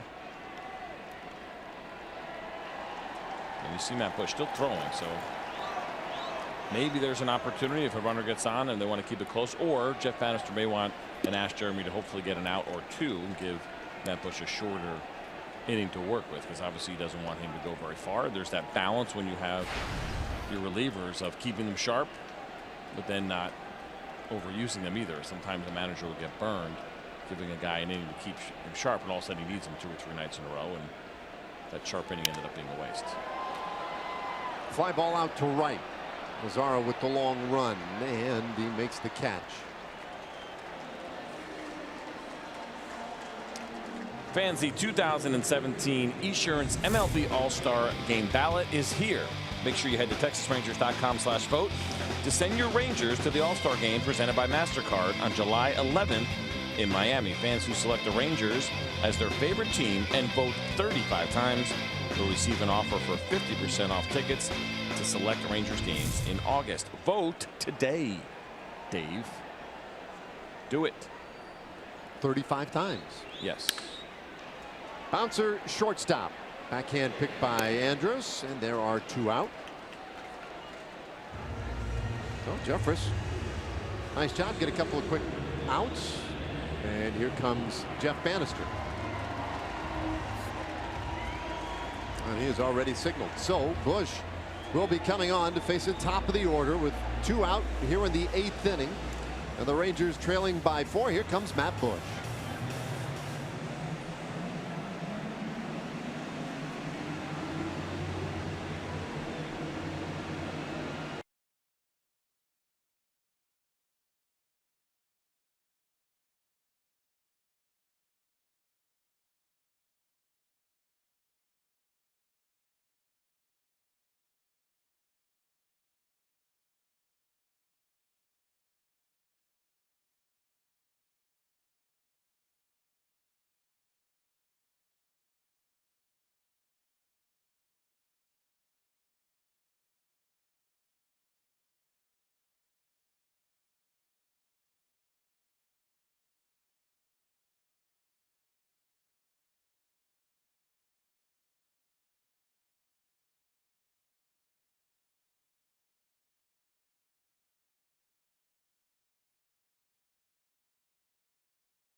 Here in the bottom of the 8th inning, and it is Matt Bush back on the mound here at Rogers Center for the first time since Game 3 of that ALDS last year. That was that 10-inning game that you referenced earlier, Dave, and that shocking end, in the words of Matt Bush. We asked him what were his memories of that, and he said a couple of different times, utter shock. I just didn't have defeat in my mind. Unfortunately, of course, the Blue Jays did win, and he was shocked, guys. That was, I will say this, foul ball back up toward the booth. That was a phenomenal effort out of Matt Bush in that game. And you just kept wondering how much longer could it go, and how much better could he possibly be. It ended on an error, really nothing of his doing.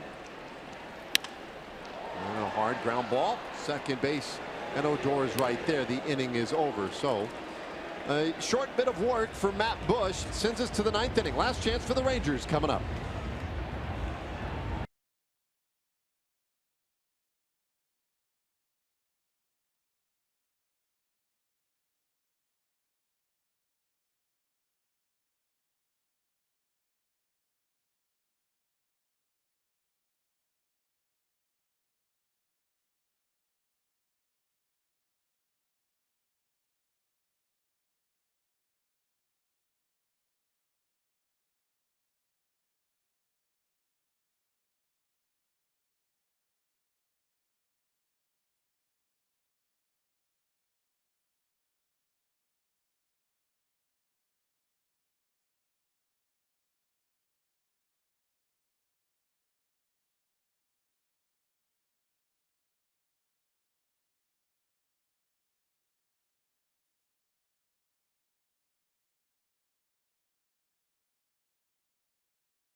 rally. It's got to happen real quick in a hurry.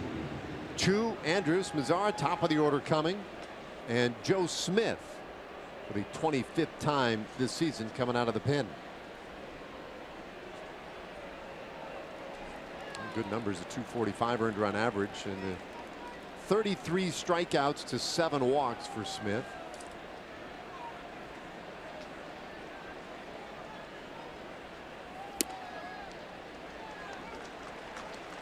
If you're wondering about Matt Bush and saying only threw 2 pitches, was it worth it? I think for Jeff Bannister it was. The idea of just giving him some game adrenaline, especially doing it in this ballpark. We were talking about that last outing that he had here in the postseason. You just don't want your closer sitting around too often. I think in a perfect world, Jeff Bannister would have watched Matt Bush throw somewhere between maybe 6 and 10 pitches, get a couple of in, throw everything, but just getting him back out there so when he needs him and hasn't been 6-7 days and all of a sudden he has to pitch in a safe situation or a 1-run game and he's had too much time off.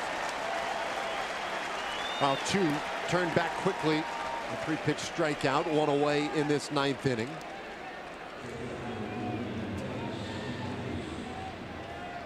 Let's see, Bush, you got a lot of work out in that bullpen. Not as much during the game.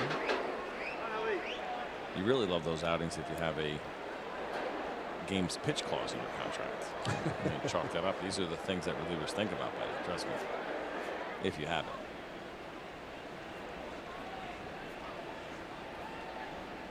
Well, Andrus 1 for 3 with a walk tonight. Ooh. Oh, that's a nasty little slider. I'm not sure that ever caught the plate. We saw where it ended up on pitch tracks, but Elvis didn't put up much of an argument. Fox tracks, excuse me.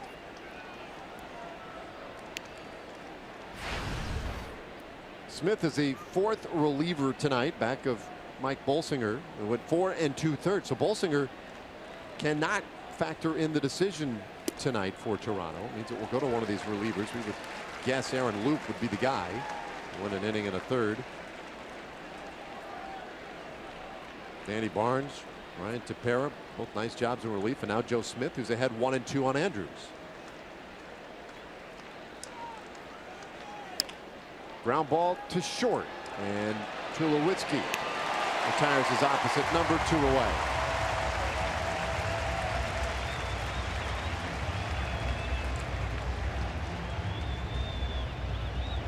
Tough one tonight for the Rangers. A.J. Griffin started the game left in the 2nd inning with what was reported as a left intercostal strain. It put some pressure on the bullpen. Austin Bivens Dirks went 4 innings. Jeremy Jeffress 2 1/3 before giving way to Bush. And offensively had a lot of base runners tonight, but could not convert that into runs. Here's Mazara, who's 0 for 4. Look at this, 1 for 14 with runners in scoring position tonight for the Rangers. Yeah, the runs they did score, 1 on a sac fly, 1 on an RBI ground out, and then 1 on the RBI single by Napoli.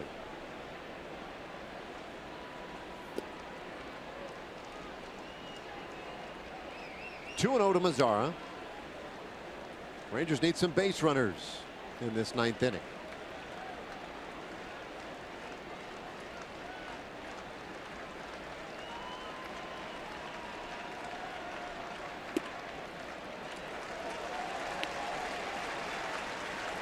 Mentioned Smith's strikeouts and walks when he came in, and he's done a really good job in that regard. 22 innings pitched out of the bullpen. He's allowed the 7 walks, all to left-handed hitters, for what that's worth. Count now 2-2 on Mazara.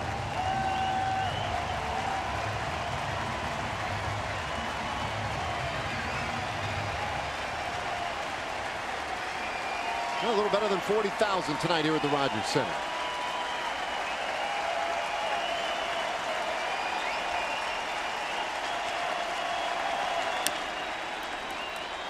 Out in front of the plate. Smith wants it. And it's not in time. Mazara beats it out. And the inning will continue.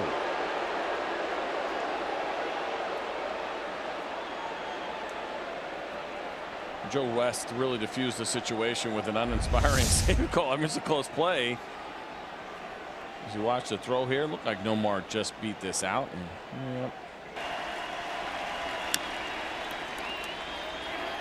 It's kind of an in-between. I think Smith and Russell Martin were in between on whether the catcher or the pitcher was going to field that ball, and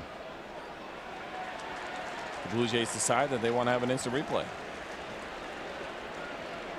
Well, they'll want to review this one, and it could be they felt like the timing was on their side. The other is, I don't. Can you challenge whether or not a guy is inside the line? You cannot challenge that play. Okay. So they're challenging the timing of the throw.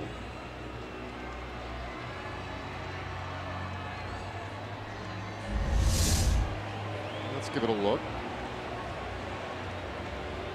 Well, you got there. You see that little bit of hesitation between the two of them, and surprised they would challenge this.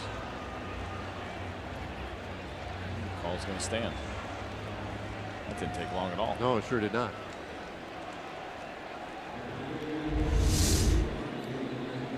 Oh, super slow-mo. He was there. So now Lucroy. It's that 45-foot lane, that double lane that you get halfway between home plate and first base, is not a reviewable call. That's because there's a little bit more judgment involved. That one can be pretty tough, even though you will see some guys blatantly run out of that lane.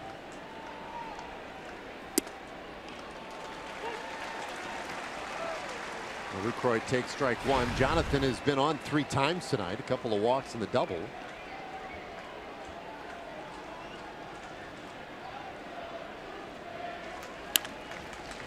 It's this ball down the third baseline. That's a fair ball. Mazzara into third, and Beasley will stop him there. A double for Jonathan Lucroy. The inning advances for Rougned Odor.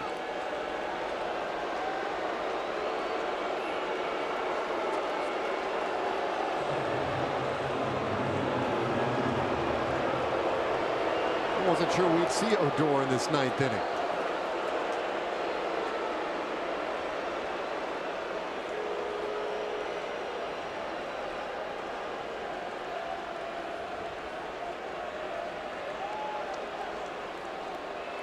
Odor's been on once tonight. He walked in the 5th inning. They do get some activity quickly in that Toronto bullpen. It's their closer, Roberto Osuna, up.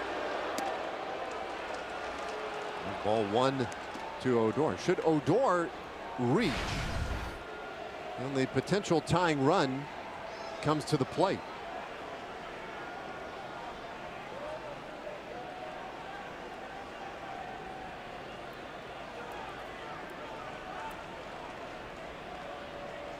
Odor does have 7 at-bats against Joe Smith. Not surprising, of course. He spent some time in the American League West, but just 1 hit off of him in his career with a couple of strikeouts, no walks.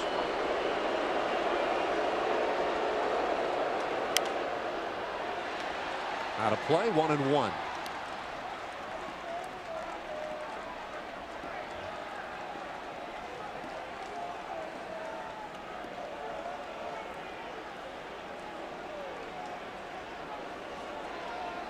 Well, the matchup last year between these two teams, when things got heated up in May, really was happened to coincide right around the time the Rangers turned things around last year. This ball hammered down the right field line. It is gone.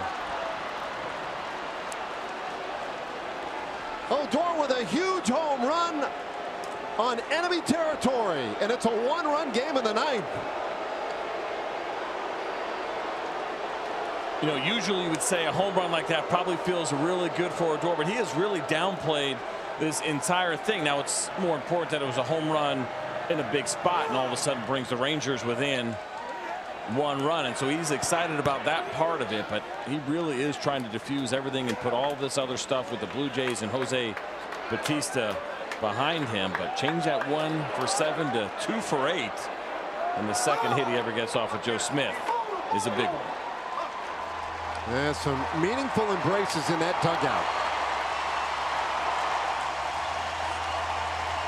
And it forces the Blue Jays to make a move. They've got to go to the bullpen for their closer when we come back.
You see it's a two-seam fastball. It comes right back over the middle of the plate and absolutely hammered by Odor.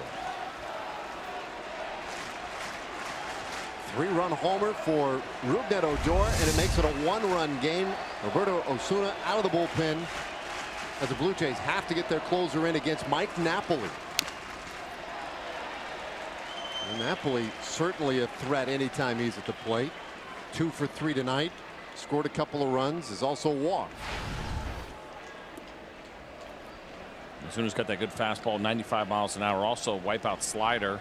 You'll see it around 87. He'll mix in a cutter as well. You see the numbers for him. Elite walk rate, barely over 1 per 9, and striking out nearly 10 per 9. 1-1 to Napoli, who has faced Osuna once before and got a hit off him.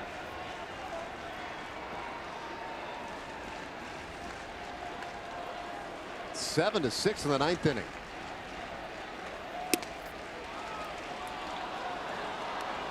This is one of those spots too where a closer maybe doesn't expect to come in the game, doesn't feel like that same kind of save situation, right? It's a 4-run lead to start the 9th. Joe Smith goes out there, a couple runners get on, you kind of start tossing a little bit, and then all of a sudden, just like that, you're in the game. It's a little bit of a different kind of adrenaline for a guy like Osuna in this spot.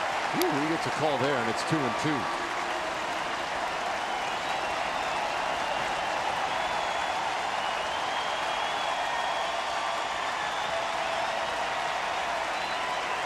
Back up on their feet.